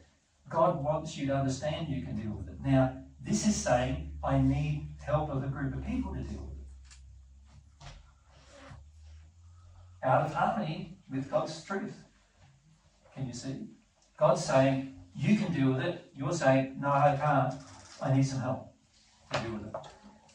If someone's going to help you, the way they can help you is help you understand your own blockages to your own emotions. The reason why you don't feel your emotions is what needs to be discussed and dealt with. Because if you didn't have any resistance to feeling your emotions, you wouldn't need help discovering them, because they'd just be happening, wouldn't they? It's like a little kid's just having their feelings. They don't need you to say, oh, you're pretty sad right now and this is what it's about. Their feelings are instructing them. But it's when you get shut down and you've got all these reasons why you think it's good to be shut down, that's where the work is. That's where the truth is helpful. If someone says, hey, you're afraid of your feelings for these reasons or whatever. Yeah. Now, what you're going to get in a mixture in the room is sometimes it's going to be the thoughts that the person has. Let's say I'm role-playing your dad. Well, I'm going to role-play partly upon my own understanding of my own dad. And then on top of that, which, by the way, often dads have the same injuries, so it might help you know. And then other times I'll be role-playing, if I really get out of my body, I'll be having the spirit come over me role-playing your dad. Now, that might not be your dad either. It just might be another person's dad who wants to be involved in the process. But none of you know what the hell is going on. And if you don't know what's going on, should you do it? Psychologically, like, should you do it? It's like, oh yeah, I'm making an atomic bomb, but I don't know I am. Yeah. Should I do it? Right? Obviously not. You know, understand what you're doing and the potential power of what you're doing and the potential pitfalls of what you're doing, then do it. And be honest about what's going on, you know, that we want help, we feel like we can't cope with our feelings, that spirits are running this show, you know, at least that's more honest, isn't it? Yeah. But ask who you find, like, let's get into this. What are all your protestations? Can you feel your protestations? I can feel them. Yeah, so definitely. It's just like the protestations you had about pets. But it's alright, let's get them out, let's talk about it. I was a family constellation facilitator in the past. Yeah. And today I was talking about this because I just came to me 2 laws, because there are some laws that are applied to the systems, family systems, that I just saw that, wow, this is leading us directly to hell. What are the laws? One is the law of hierarchy. Hierarchy. Yeah, hierarchy. Yeah. And it says that ancestors come before us, so we have to honor them. But God's love and God's hierarchy, it's about love, not about time. Correct. And also not about who came before you. Because if it was, I'd be stuffed. Like in the 1st century and now, I would be. My father in this life, my grandfather in this life, both of them were drunkards. One of them died by the time he was 56 from alcohol abuse. And in the 1st century, I had a father who was involved in the Pharisee Sanhedrin, a grandfather and a grandmother who basically didn't believe in God at all. So can you see, like, if you put some honour on that, like, how can you honour that? But the main issue my father in the 1st century had with me is that he felt I dishonoured him constantly. And one other law that I remember is the law of compensation. Yep. It is said that if someone does you wrong, you have to do a wrong, but just a little bit less. So you have to intentionally do wrong. What? So what? That is directly to hell then. So, You have to at least act wrong. Do you act it in the constellation, or do you have to go out? And no, in life, if someone does you wrong, yep, to keep the balance of love. But this might not be the version of constellation that Is you this They're telling you. It's the father of family constellation. They're telling you. Yeah. So he says that to keep the equilibrium of love, when someone does you wrong, you do a little bit less. In other words, justice rather than love. Mm-hmm. Yeah. I do wrong, you do wrong. It's interesting, isn't it? Because these guys haven't learned that. But can I say that the spirits who led this guy to create it are definitely interested in you guys doing it. So even though you didn't learn it, they're still going to be interested in prolonging it on Earth. And if they still hold the same beliefs, they're going to be influencing what goes on. Yeah. This is why you need to know where it comes from. Yeah, you need truth. You need truth. Would someone mind turning on the AC? Okay. Who else? Oh, yep.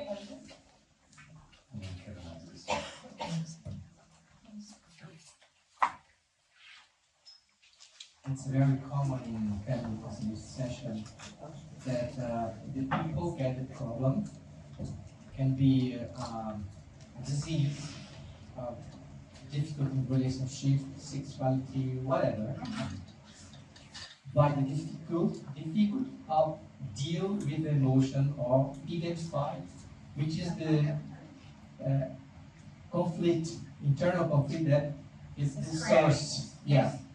And usually in the session, the person can be in contact with this, like expand the concept. And after that, she, the client, will deal with this. For instance, a person that asked come after me with a difficult in her professional life. A business not growing, although she was prepared for that.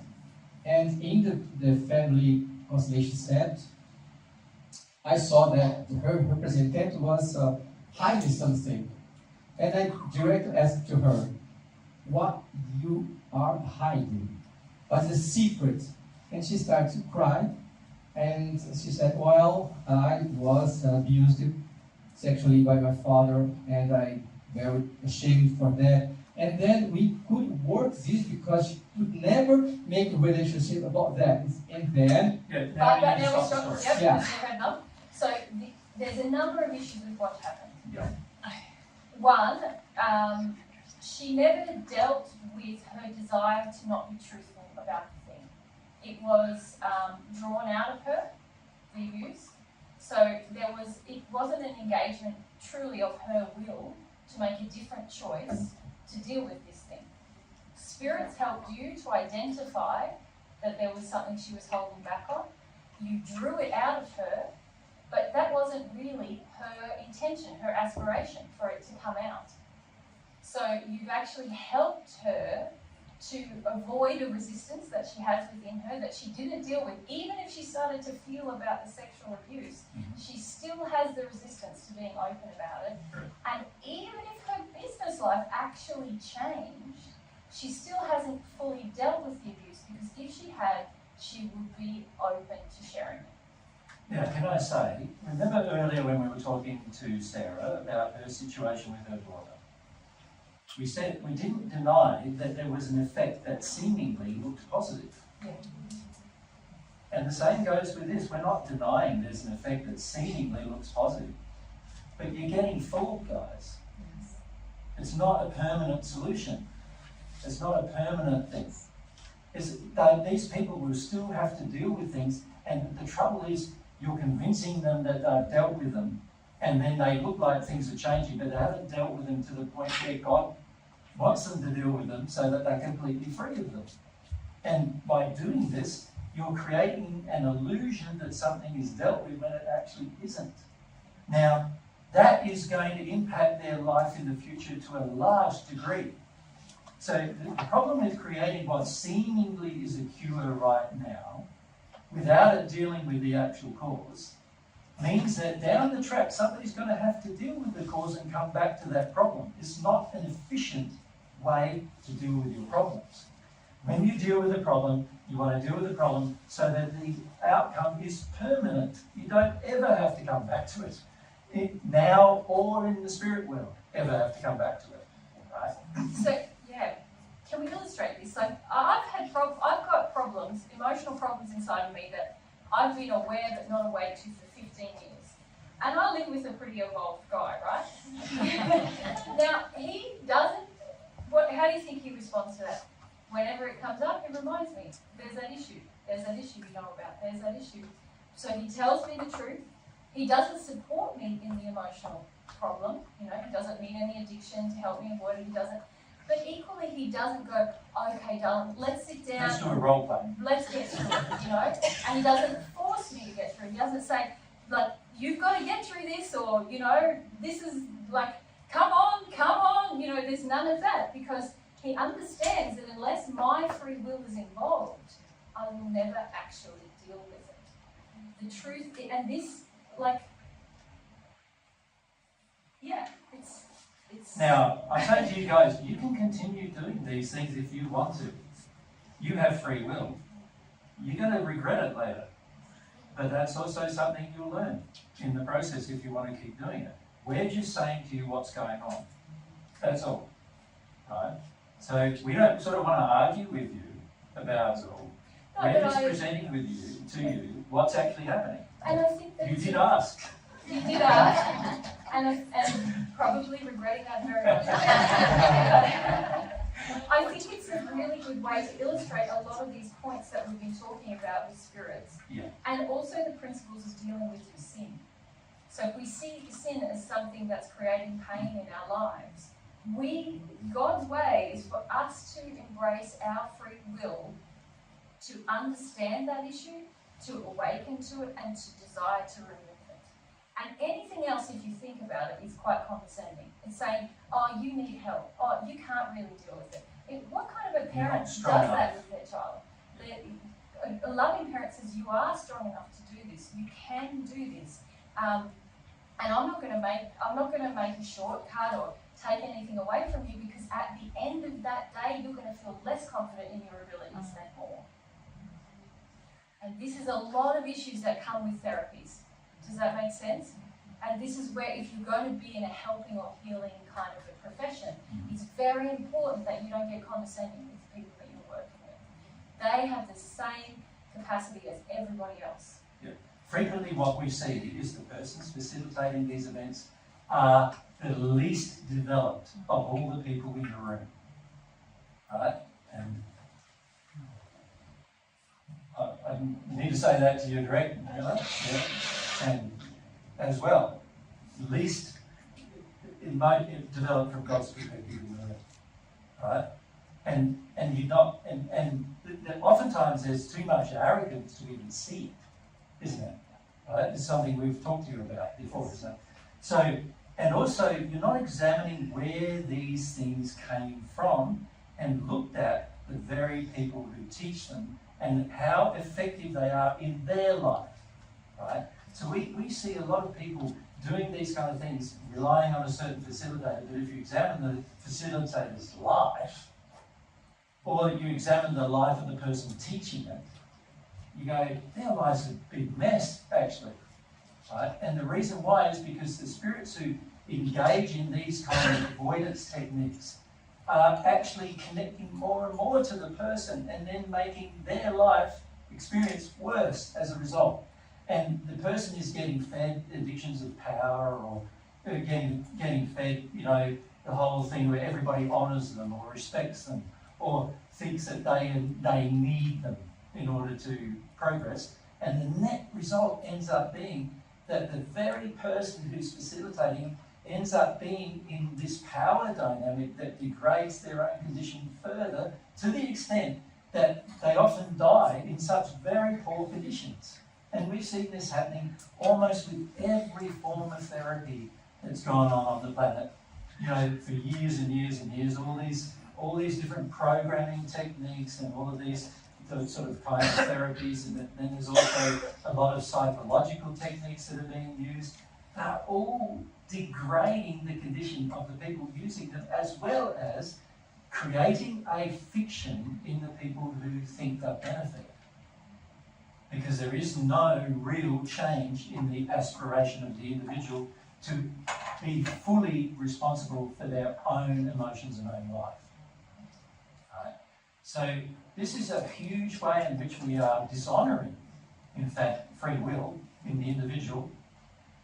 Just because a person says, I want to get out of this problem that I have, doesn't mean that God waits until they have a sincere desire to do that. Just because a person wants to avoid pain, and remember, a lot of our physical problems are the result of the law. God's law. God's intention is that you get that physical problem. That's the law. And the reason why he has that law is when a certain thing of love is broken, that law is engaged. The law that God has set up is engaged. It's a perfect system. Anytime you try to negate the effect of the law without dealing with the cause as to why there's a problem, then you are actually working against God's law. And if you're teaching it to other people, you are actually teaching something that's against God's law. And if you're doing that, that's a spiritual sin that is one of the most extreme sins you can commit. There are people in the hells of the spirit world only because, that are in the place of murderers, by the way, that are only there because they talk the wrong thing to large numbers of people on earth to the people's detriment. And they did it because they wanted power and control over other people in some way or another. Right? And they wanted power and control over their own feelings in some way or another. So you've got to be real careful about these kind of decisions and choices, right? That you're making. And what I noticed is that most people are completely unaware of what's going on to their own detriment. Right? So is there a therapy that can be aligned to the God's place called? God's love? Right. Therapy. God's truth? God's truth? Therapy. It's all about the intentional aspiration behind the therapy. That's the simple answer. If the aspiration is aligned with God's laws, God's love, God's truth. Let's define it as God. Faith. Love. Truth. Humility. God's therapy. For you. They're it. They are the most efficient, the most beneficial, and if you engage them, they'll have the most permanent success, only permanent success. And you don't need anybody else. No, but you do. You might need help sometimes, in the sense of somebody telling you the truth. You might need help sometimes in somebody saying some things to you that increases your faith. You might need help sometimes in seeing that you're not humble and you need to be. You might need help sometimes seeing the reasons why you're blocked to humility. Sometimes you need that help, right? And being loved really helps. Being loved really helps, right? So if you have those things, they can get you through everything. You know? 2,000 years ago, I didn't have, what did you call it? Constellation therapy. 2,000 years ago, I didn't have neuro-linguistic programming either, right? And do you think a person in the middle of Africa cares about constellation therapy or neuro-linguistic programming or whatever other therapy is being used? No, they are worried about their very day-to-day life and how to survive, right? God's truth will help them as much as it helps you. All these other therapies, they don't help them at all. So that should already tell you that if it can't be applied equally, it must be false. You understand? There are so many ways in which these kind of things break the law, break God's laws. And the majority of us don't see it because we haven't been educated as to what are the qualities of faith, what are the qualities of truth, what are the qualities of love, what are the qualities of humility. What does it mean to have an aspiration, which is a part of faith? What does it mean to have passion and desire? It's part of faith. What does it mean to be able to analyse my own soul condition? That's a part of humility. We don't understand the relationships to all of those things, and so we think we've got to get something else. I've got to do something else. Right? So I'm not saying don't get help. There are times when you need help. Everyone in the spirit world gets help, but they don't get help to feel. Nobody gets help to feel. Nobody. They wait until you want to feel, and then you get some help. Nobody gets help to push them into feeling, because to do so would be against the law of free will. Right? Nobody gets pushed into it. You have to get to the stage where the desire is present, then you get help. And by the way, you only get help on the one thing that you had a desire for. Right. Nothing else. So if one time you had a desire, I've got a problem with my relationship, I want to sort that out, then somebody will come along and explain to you. As long as you've exercised that desire and you want that assistance, somebody will come along and explain to you what it is. Most of the time you guys are going to disagree with them because you don't want to do it, right? But you're asked, and then they'll tell you, and then you go through a process generally, it usually takes a few years, of disagreeing with them vehemently, you know, like angrily disagreeing with them, no, I don't agree with that, that doesn't work, why would that work, I don't want to do that, blah, blah, blah, and then have a big meltdown, have a big spit, and you have your tantrum and everything else, and then you get to the point where maybe they're right. Maybe that's what I should do. And that is the most efficient process to actually make change. You've got to go through the anger and the resistance and the yelling and screaming about it and all getting upset, because that's a part of the resistance you have to doing it right now anyway.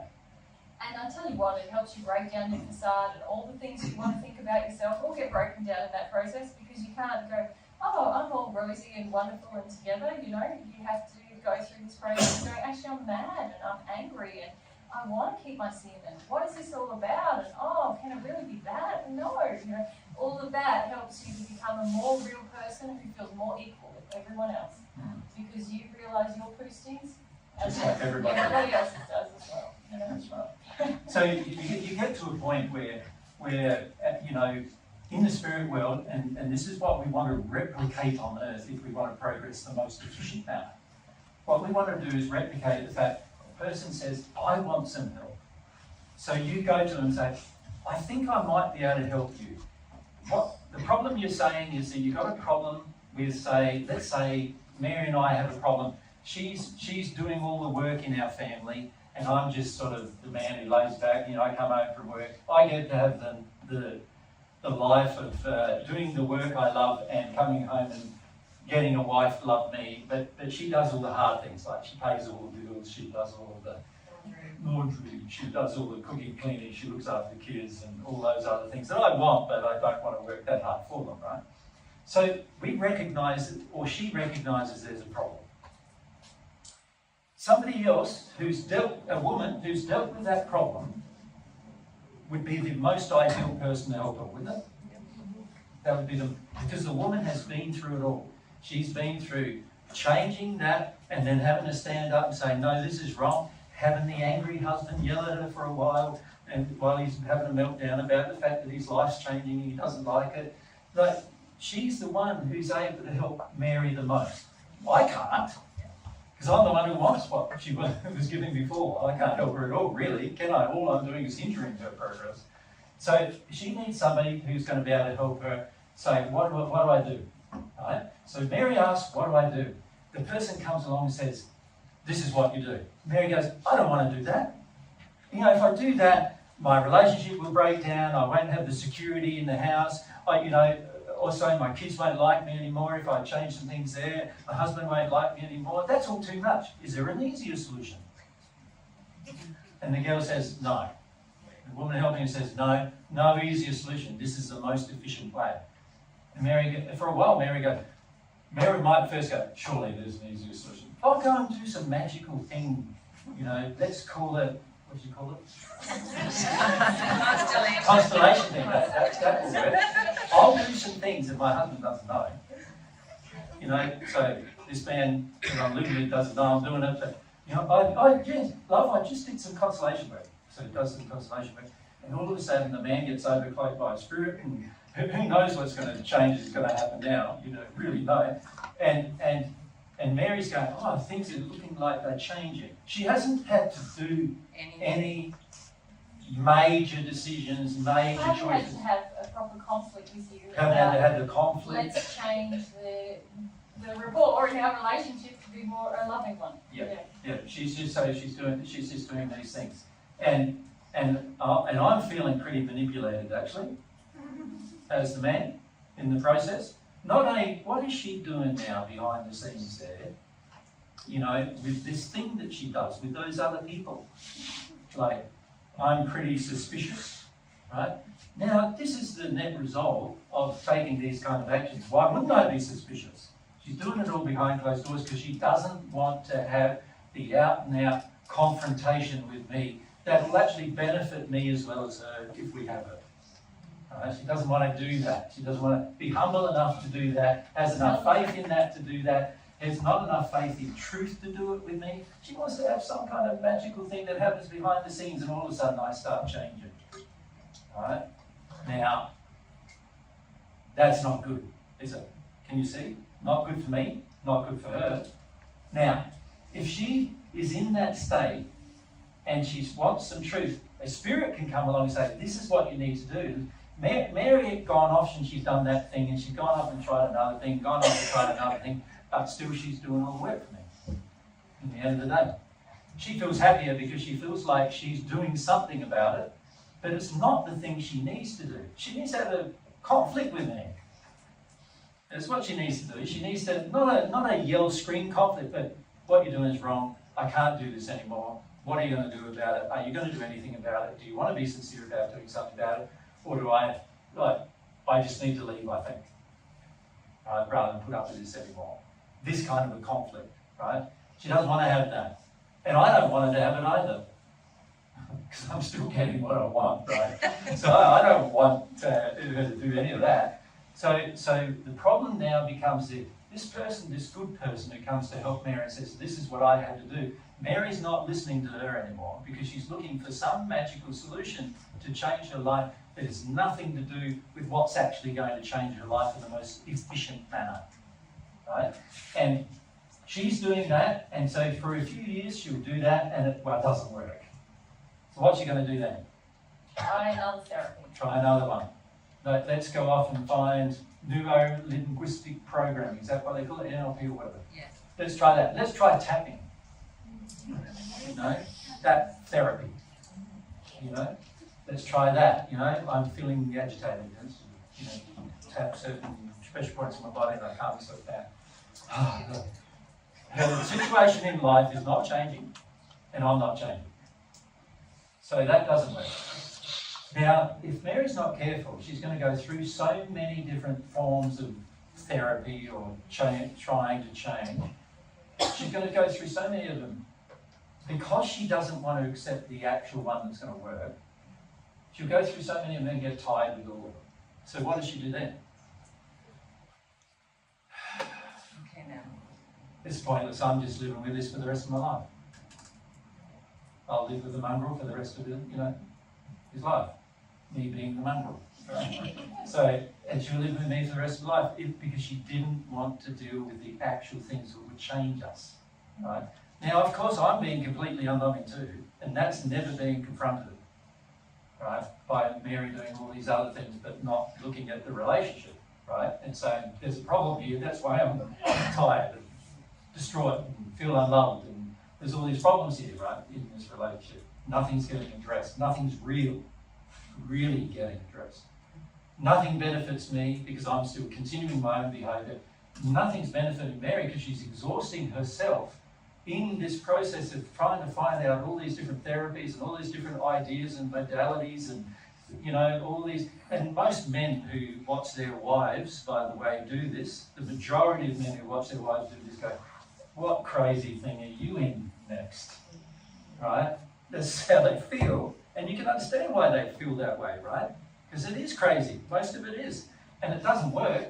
And so at the end of the day, there's a disrespect growing in a relationship. These are all the consequences of not doing the thing that was suggested at the beginning. That eventually, Mary will have a meltdown about all that, say it didn't work, whether it's in the spirit world or now, eventually she'll have a meltdown, and the other person who came along to tell her can come along again and say, you know, Mary, you remember I said 25 years ago that you should do this? And Mary goes, well, I've tried everything else, all the things I would have preferred to work and didn't, so what do I do now? Maybe I should try that. But what's happened? She's wasted 25 years.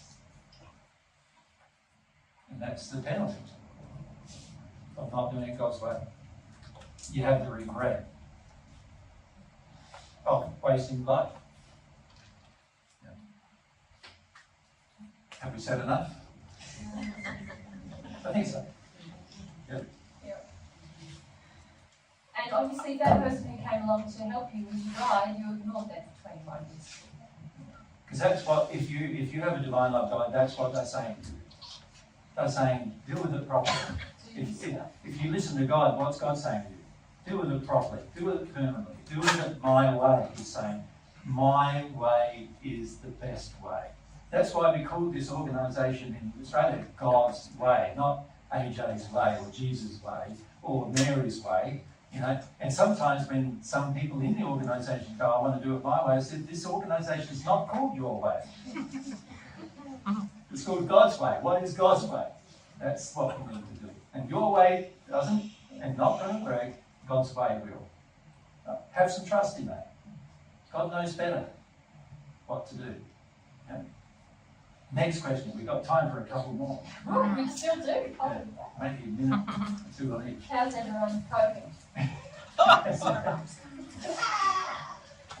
Let's keep going. Kevin, is it a personal example or a question about? No, I was just noticing that, you know, what is it that's similar to what, I've never done the family constellations. Yeah.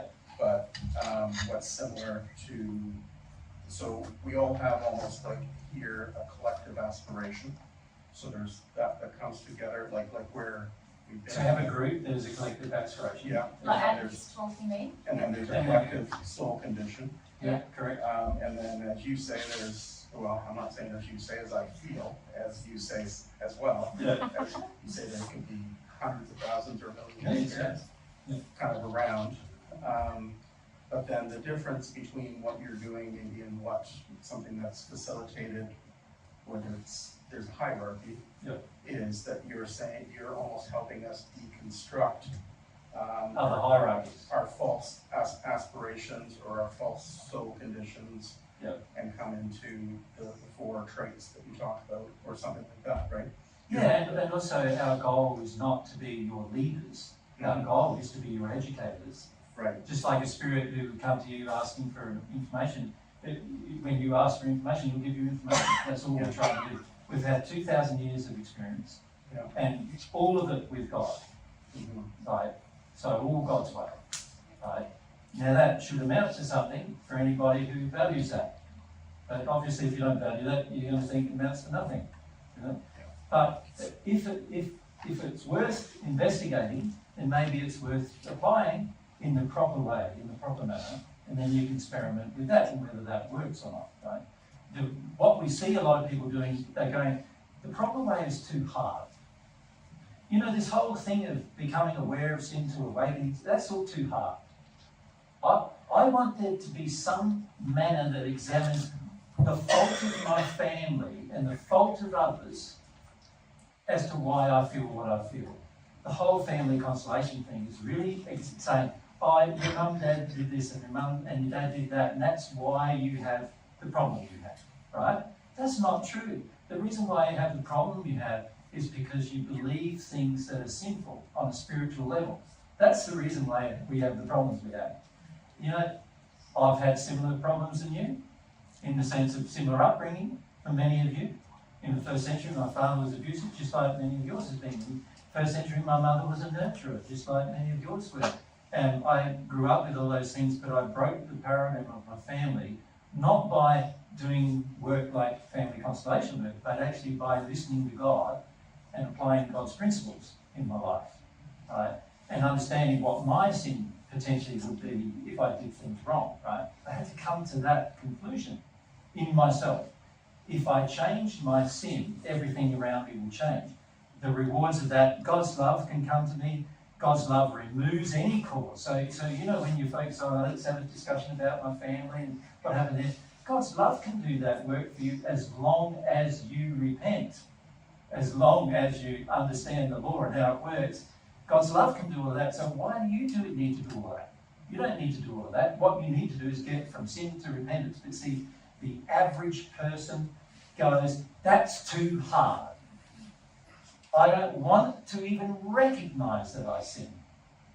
I want to think that it's all somebody else's sin that causes me to have these problems that I have. Right? And it's not. It's not. It would be very vicious of God to visit illnesses upon you that have been caused by others. Right? It's actually a belief inside of you that causes them. Right? And also, if I have a focus that the only reason why I've got a relationship with God and the only reason why I'm listening to divine truth is because I'll cure myself, then you're pretty selfish. Because that's a very selfish thing to think. Like, Wouldn't it be better that you learn how to love others, that you learn how to properly care for others, that you learn how to care for the environment? These are all things outside of yourself, as well as learn how to care for yourself. That would be good, wouldn't it? Not just care for yourself and then nothing else. So this is the focus. You know, God's principles are, God wants you to come to the conclusion that your life is not just about you. You know, it's about all the interactions and all the joys of those interactions you have with others. In the end, it's going to be about you and meeting your soulmate and having this relationship with God and a relationship with lots of other beautiful people who have done the same thing. This is what God wants you to experience. And He wants to help you overcome these little ant problems that are called your emotions, your injured emotions. Right? After a while, you'll start to see them as little ant problems. As you deal with them, you won't feel it when you're going through them. You'll feel it after you've gone through it. Right? But what most of us do is we're going, I don't want to have to go through those tough emotions. I don't want to see my own sin. I want to believe the sin is always the sin of others. But our whole family constellation thing is basically based on the premise that all your problems are the sins of others. Already a completely false premise. Right? And this is a problem with these kind of things. So what I love about God's truth is that it's real and raw and blunt and direct and straight in your face. Right? It's a good thing. Get used to it. You know? It's good that it's that way. Yeah? Yeah.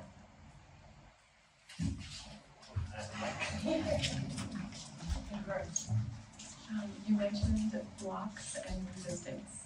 Is there any advice you can give to help deal with that? Because if that's what's stopping us from getting to this, what can we do? This weekend I've already given you that advice, but many of you didn't see it as very important. Remember I said, make a list of all the emotions that you know, all the words describing emotions, and then try to connect yourself to what it means to feel them. That would be a good thing to do, wouldn't it? A very positive thing. Now, if you need a group of people to do that, get together and go, right, what do you think this feeling feels like? Because I got no idea. You know, like when I started the process, I had no idea what anything other than probably terror felt like. Right? So it took time for me to come to that conclusion. But you can do it by yourself, just with God. And one of the things that has benefited me a lot in my life is I've had no one help me. And the reason why it's benefited me is I've come to rely on God the most. I rely on God more than any of you ever have, and probably ever will. Right? I've had to, because I've done everything alone. You follow? Yeah.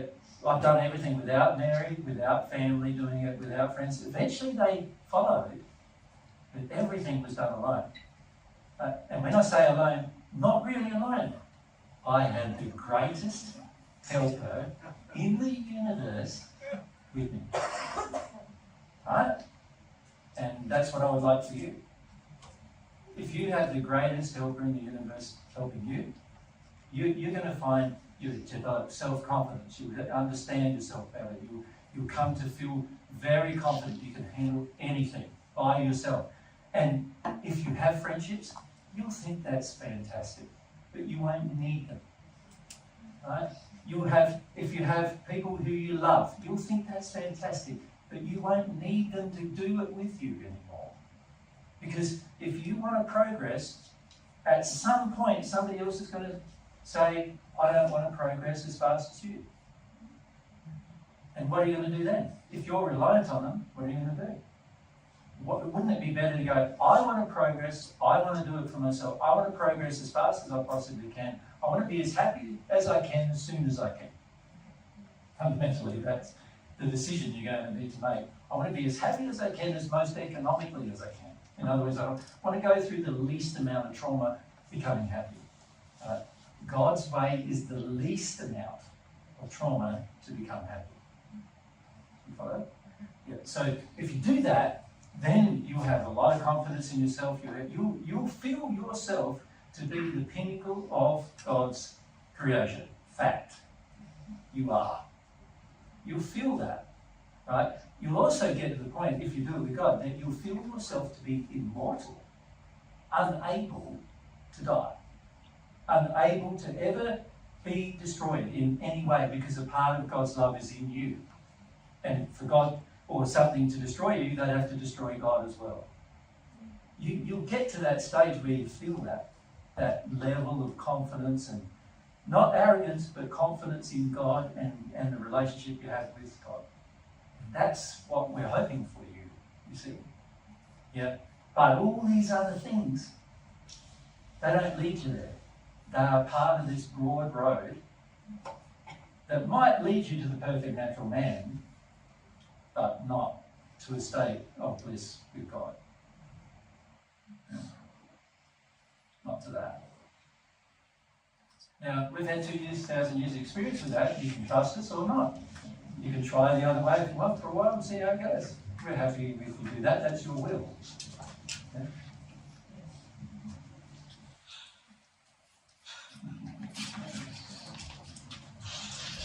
Is there any other questions? It's so hard to come in after that, isn't it? Also, some ways to deal with it. Now, if any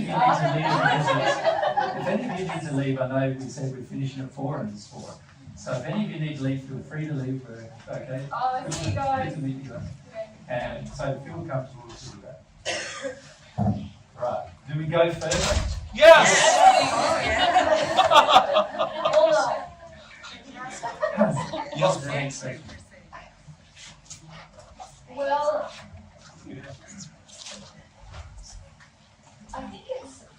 I think the one to answer is, how much does my sin help or harm, or how do I help or harm the spirits around me, and how does that relate to my sin? Yeah. Now, can I run some of this off so that you've got this? So we focus on We this. just focus The aspirations. as this things up. Yeah. God's way. Oh, it's, yeah, right.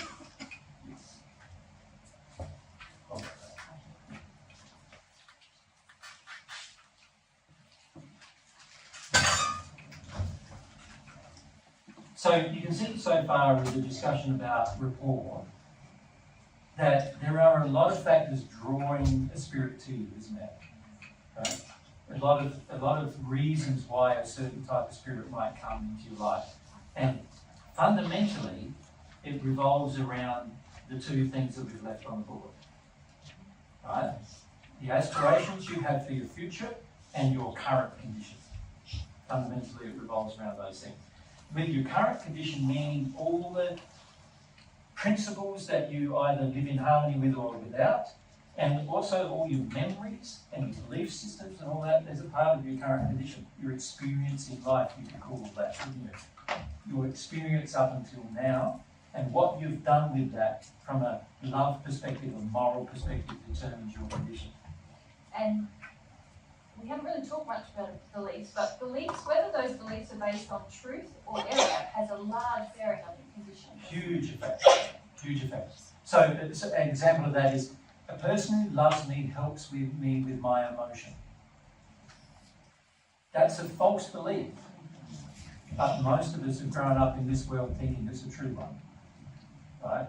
So that emotion, a person who loves me is going to help me with my feelings. Can you see what that's going to draw to me spirit-wise? It's going to draw spirits to me who believe they love you, helping you with your feelings. Helping you experience feelings. Now, they might not feel like they're helping you God's way. They might go, I'm going to help you to get rid of them, or by denying them. I can help you do that. I can help you. If you just do these things and that thing and this thing and eat those foods and do this meditation and that yoga and this thing, you will get to a stage where you're nice and calm when inside there's a raging terror in you. Right? But if you do all of those things, you'll eventually become calm. And you know, if you do those things, eventually you will become calm. Eventually. It might take a few hundred years or whatever, but eventually it will happen. but you still will not be one with God. So at the end of the day, done right, you do all of these things on the natural love path, any of the things, remember there's a broad way of those things. There's like thousands of things you can do that are going to improve your life on the natural love path. None of them are going to lead you to a relationship with God. Right?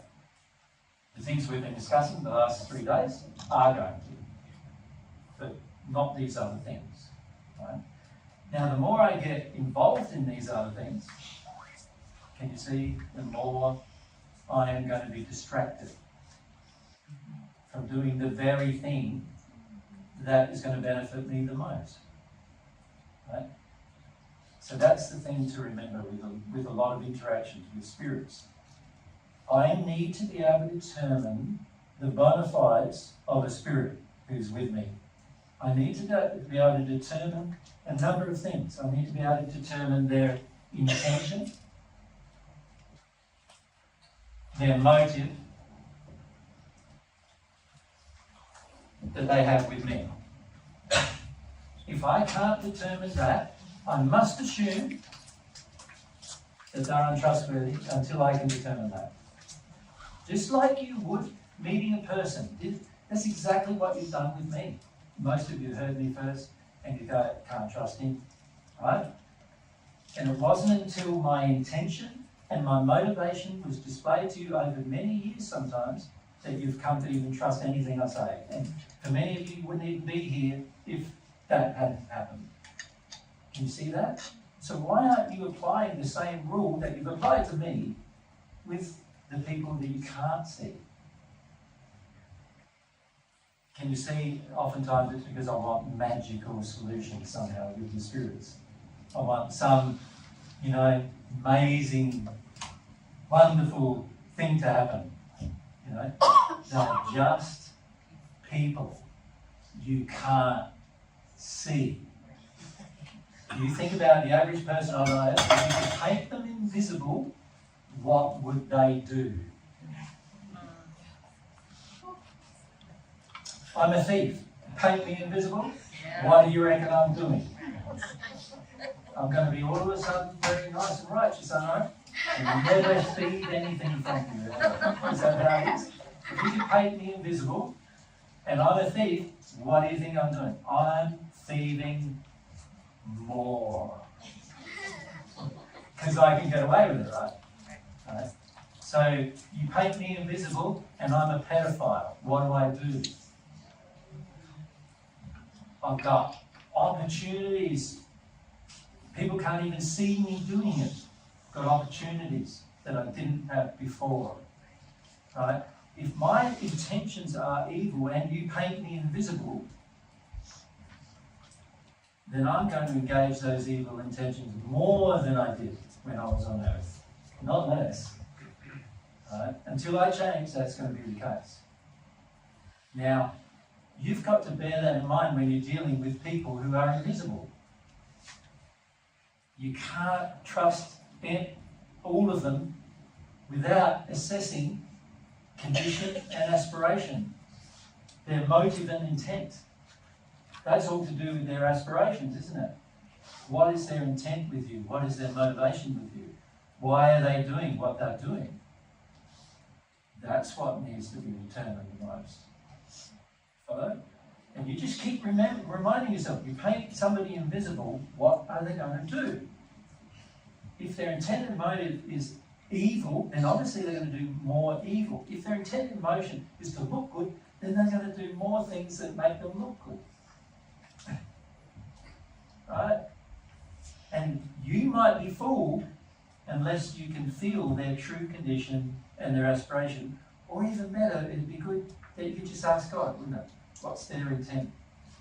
God will share that with you. He's happy to share the lives of anybody with you.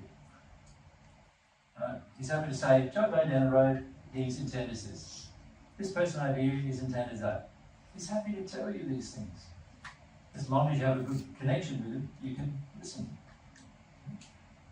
It's interesting because a lot of people come to us and they say, oh, I really believe in Jesus and Mary Magdalene and I've been listening to you for years and often they go away and I say to Mary, within a week of them hearing any personal truth, they're going to be not only like not listening anymore, they're going to be attacking us on the net as soon as that happens.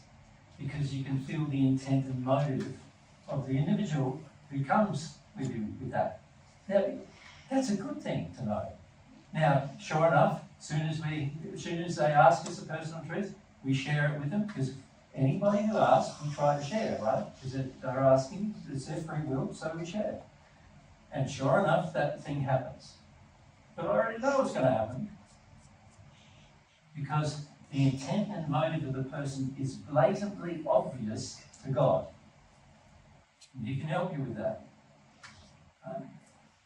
And if you are armed with that from a spirit perspective, can you see it's going to help you iron out every spirit who comes along, what their intention is, whether that intention is good or bad, or whether it's not good or bad, but in this middle grey area where they think they're doing good, but actually they're not knowing or understanding the full ramifications of their choices and decisions, just like many of you are thinking you're doing good, not understanding the full ramifications of your decisions. Right? And God can share all that with you, which is fantastic, by the way, because it gives you information that helps your life. You've just got to be brave enough to engage God's way to get to the stage where that can be shared with you. Yeah. So, there's a few questions that we can answer quickly in that stage.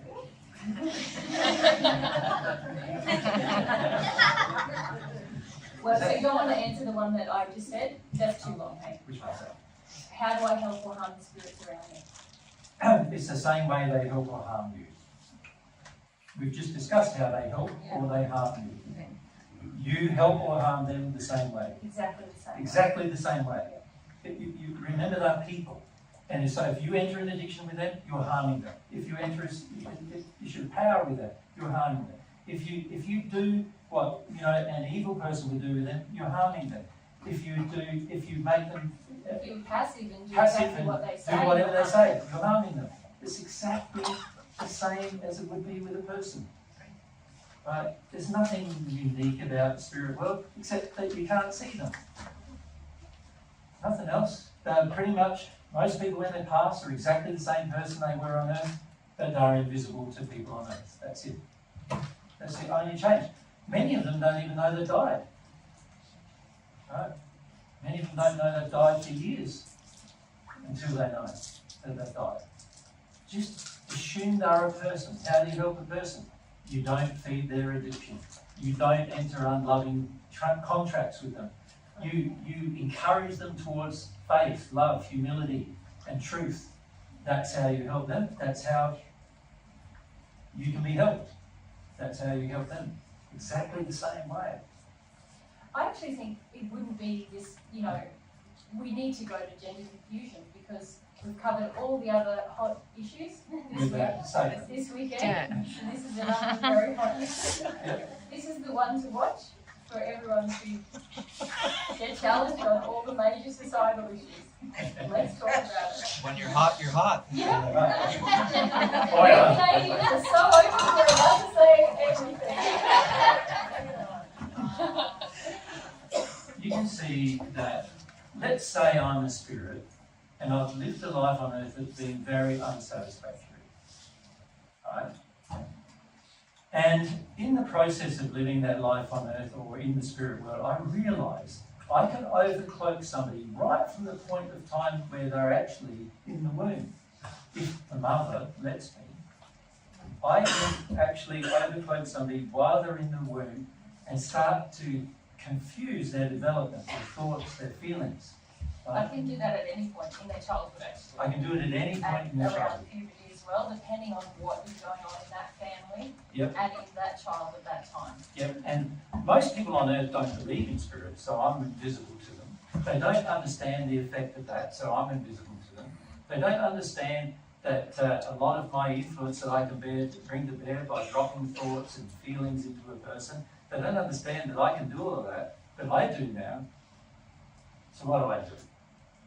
So let's say I'm a person who likes to see two women having sex with each other. Right? That sexually turns me on, let's say. So here I am, I'm in the spirit world, so I'm a spirit. And I like to see, what do you call it?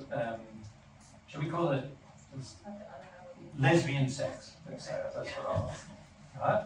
But I would like to be involved in it some way. Right?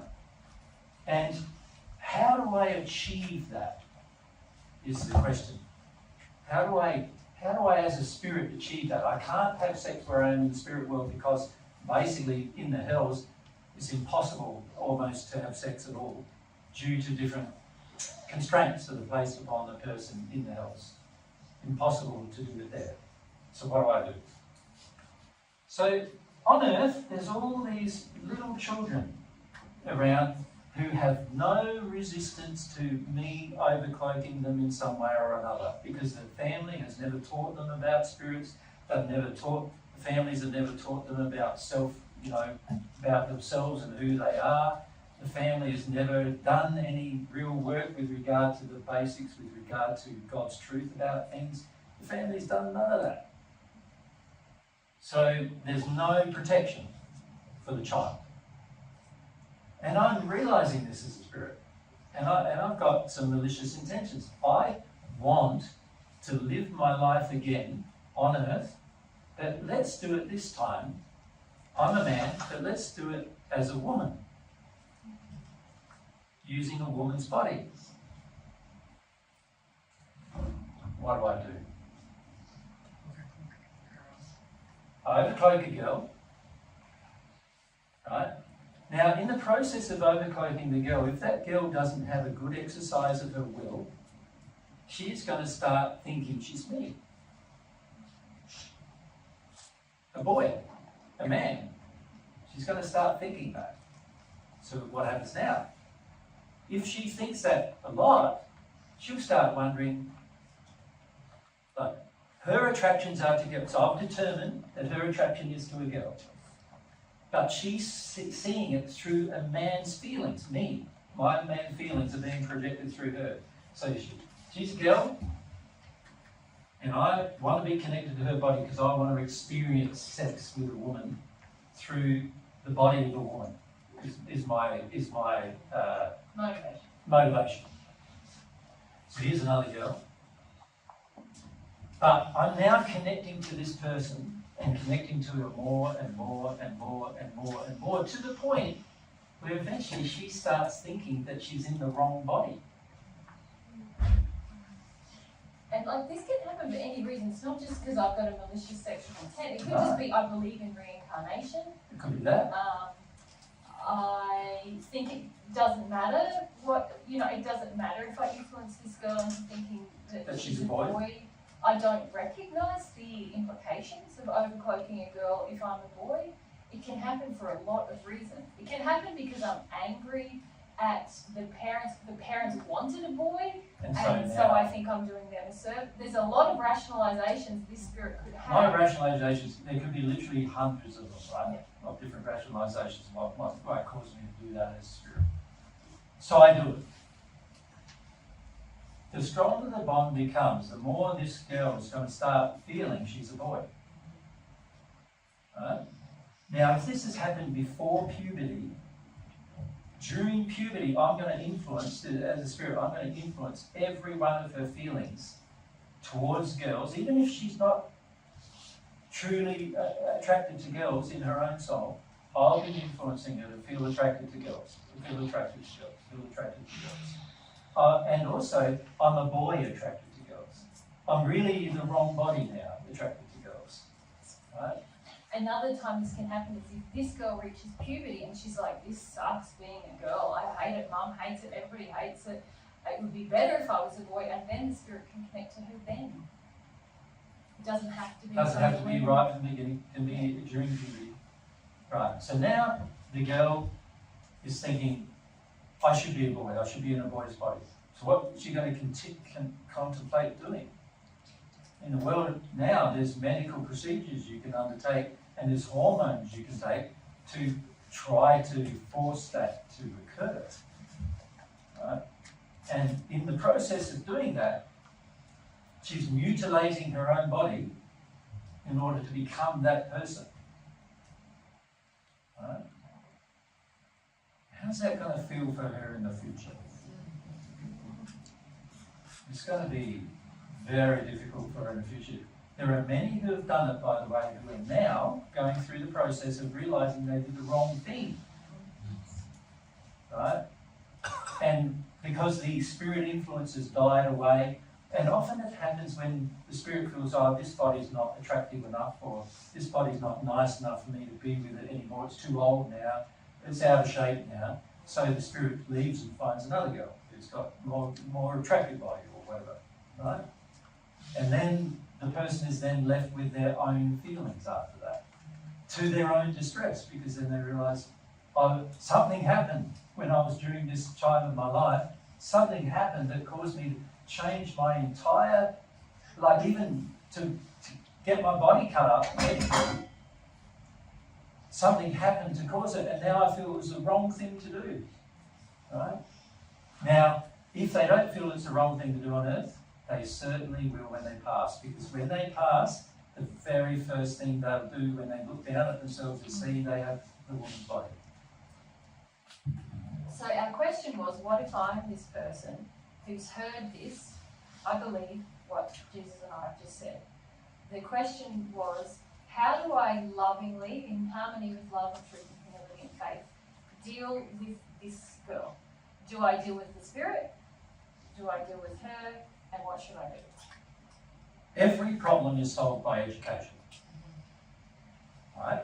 So first point of education is, we educate the spirit about what he's doing. If that's not possible, we also educate the person on earth about what they're doing, about what they're contemplating doing. Educate them properly. Right? Now, what if they don't want to know? Well, it's free will now, isn't it? If they don't want to know, then there's little else we can do. However, we can try to disconnect that spirit from the person, can't we? We can try to get that spirit to leave that person. Now, there's a number of ways you can do that. If you actually have faith that's strong enough, you can just pray to God to take the spirit away and the spirit will go. Oh, wow. Just as simple as that. And then the person will be left by themselves without a spirit. However, if the person has a desire, then they'll just attract another spirit. Okay. So for it to work permanently, there needs to be two things happening. Firstly, the spirit can be removed easily enough, but the person needs to be educated about what draws that spirit to them. Now that is going to be dependent upon the will of the person. And there's not much you can do except, if they don't want to know, is to pray for them to go through an experience so they become aware of what's going on, right? There's little else that can be done because they don't want it. And you can pray for them to develop their will so that they want to know before they do the procedure, preferably, because they're going to regret the procedure afterwards at some point. Right. Now, at some points over the weekend, we've been talking to some of you about this idea when you change your name. Some of you have been adults, then you've taken on a new name. Yes. It's Similar things happening. It's a similar thing happening. You want to avoid something, and so you attract From someone. your childhood, generally. Yep. Who comes along to sort of bolster you in some way in that avoidance. And the spirit They often... might think they're doing a loving thing, helping your spiritual path or what have you, Mhm. but be aware that there's a similar dynamic going on. But often if you're an adult, you have developed some awareness of your own self and your own will. Yeah. Even if you want to avoid large chunks of yourself in your life, you have enough awareness of self that you won't say the gender is different, now start feeling like you should be another gender. Although we have seen that happen as well. But another thing from this weekend, we talked about parenting, and this permissive kind of parenting that's going on earth is actually this is why this problem is heightening now. So it's not just people who want to avoid terrible pasts. It's because from a parent perspective, there is absolutely no protection of the child because there is no law whatsoever. And the child is not experiencing something that is not very well understood perhaps is that law and your engagement with law helps you gain a sense of self. So when you jump off a building and it hurts, you go, oh, I shouldn't jump that high. The law told me that. If I get in a relationship and it hurts, oh, maybe there's something I've got to change there. When I break a law, there's a consequence. This helps me understand I'm a being interacting with a law. When there is no law in parenting, the child is not engaging in that process. So we talked about how spirits can influence kids in terms of just overcloaking them to have pleasurable experiences like, I don't know, wrecking the house or jumping on the bed or whatever in a kind of rebellious attitude. But it's also, this is why this problem is happening more and more now, because spirits are opportunistic and this child has no sense of themselves because there is no law reflecting anything back to them. They're just like a product of demand and desire that has no response. And so they don't really know themselves very well, and this is how spirits can convince them, oh no, you're me. So, yeah, a lot of themes. And a number of you have had that experience, right, where you've wanted to avoid some childhood issues, tough childhood emotions usually, and then somebody comes on and suggests you change your name, not understanding that actually oftentimes there's a spirit of that name who now is with you constantly. And by changing your name to be their name, you're actually developing a stronger rapport with that spirit. Lessening your own sense. Lessening their own sense of self. Yeah. And for kids, yeah. And for kids that's very distracting because they haven't developed properly yet to even know the difference about themselves and the other person or anything like that. So, you know, and particularly for a child who's under 7, it's particularly problematic because they'll yet to even have a developed brain to be able to determine differentials and stuff like that. And so it's very problematic when this occurs between the ages of being born or in the womb through to the age of 7. Yeah. The problem is this is not well known or understood on Earth. It's not even understood by people who are mediums or anything. Right? And so the mediums almost encourage it as well. Like, oh, you've really got a different name. Isn't that wonderful? Isn't it fantastic you've got a different name? I'll name you the different name. You come away from me and go, yeah, that feels good. Feels right for me. I'll take on that name. Not understanding the medium just facilitated the spirit to be closer bond with you without you really even knowing who that or what that spirit's intention is. Yeah. So the amount of very poor information available on Earth about the spirit world and spirit's intentions is causing more and more and more of these problems. And then, of course, there's a growing feeling on Earth that reincarnation is true, which is causing more and more and more of these problems. And then you have, in addition to that, a growing feeling in the spirit world under hells that spirits want to avoid their feelings. And the way they get to avoid their feelings is by living their life again through you. And so they want to avoid their problems, and you want to avoid your problems, and so you accept them coming to you and living your life like living their life like they think you should. Right?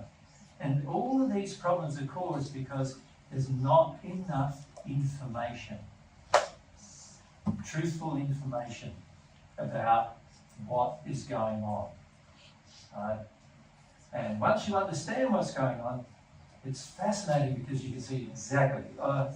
And after all, you become so sensitive that you can actually feel, that's the name of that spirit, this is what he's doing to you, this is what's happening here, this is how it's been guiding your life. You can feel all of that, but it's going to require sensitizing to yourself in order to understand and be sensitive enough to feel somebody else. See, if you're shutting down a whole heap of things inside of yourself, then of course you're incapable of feeling somebody else. So if I'm shutting down grief in myself, then I can't feel Mary's grief. If I'm shutting down anger in myself, I can't feel Mary's anger. If I shut down shame in myself, I can't feel Mary's shame. And the more I shut down in myself, the less I can feel of someone else. The more, conversely, the more I open myself, the more I can feel somebody else. To the point where they won't even have to tell you or describe to you any feeling at all, because you'll know it as soon as you meet them. Right? You'll be able to feel them. You'll be able to feel their feelings. Feelings are like a big, or what people call aura, oftentimes is feelings coming out of a person that are invisible but easy to feel. Right? And you can feel them. You can feel them coming at you. You know, oh, this has happened in your childhood, that's what's going on there. Mary doesn't tell me her feelings. Sometimes I say, I might ask her feelings so that she understands her own feelings. Right? But she doesn't need to tell me them. It's true, isn't it, babe? Yeah. Like I know what they are. Right? And in any situation, doesn't matter, like, we can be driving along in a car, and Mary's in the back seat, I can't see her, she's talking to somebody else, I know what she's feeling. Right? We can be having sex, I know what she's feeling. Sometimes it's confronting, right? Get lost, or whatever. That's what I do. You know, because the feelings are the real thing, right? The feelings are how a person feels is their will. So if I feel from Mary, don't be around me, then I don't be around her. If I feel from Mary, she wants to have a chat, I'll go and have a chat. Make sense? And that requires, once you've got sensitivity here, you can feel everybody around you, including anybody understanding. And that's the benefit of doing it. It's fantastic because it means not only do you know what's going on around you on Earth, but you know why a lot of it is happening as well. Who's there, what was going on. So, an example was on Friday, when the lady up in the chair up there, she's not here today or yesterday, but she asked about her Indigenous history. And she didn't really ask, she was telling me how wrong I was about it. But I could feel the spirits with her and who they were. And to be honest, they came and visited me 2 nights since as well. Because they had a bit of an argument with me that they wanted to continue, right? And so they came along 2 days later and continued the argument. It was at 2 o'clock in the morning, which wasn't very convenient for me, but that's the way it goes. And we had the discussion again to the point where, they're not bothering me today. But they were distressed about what I was teaching, which is the reason why they felt so upset with me. But you can feel them and talk to them, and things can change when you know. It's so good. Rather than sort of not be aware and then go, well, that felt pretty uncomfortable, and like, what do I do with that? You know what's going on, and you can, when you're more informed, it's very, very helpful. Yeah, I think when we talk about spirits, a lot of people initially feel, oh, it's so creepy, and especially if they've never heard anything from us before. Yeah. But actually, it is, as you say, very good to know. Yeah, wonderful. And it's not as mysterious as most people would have you believe. Okay, well, I think we'll leave it at that, eh? I'm pretty tired now.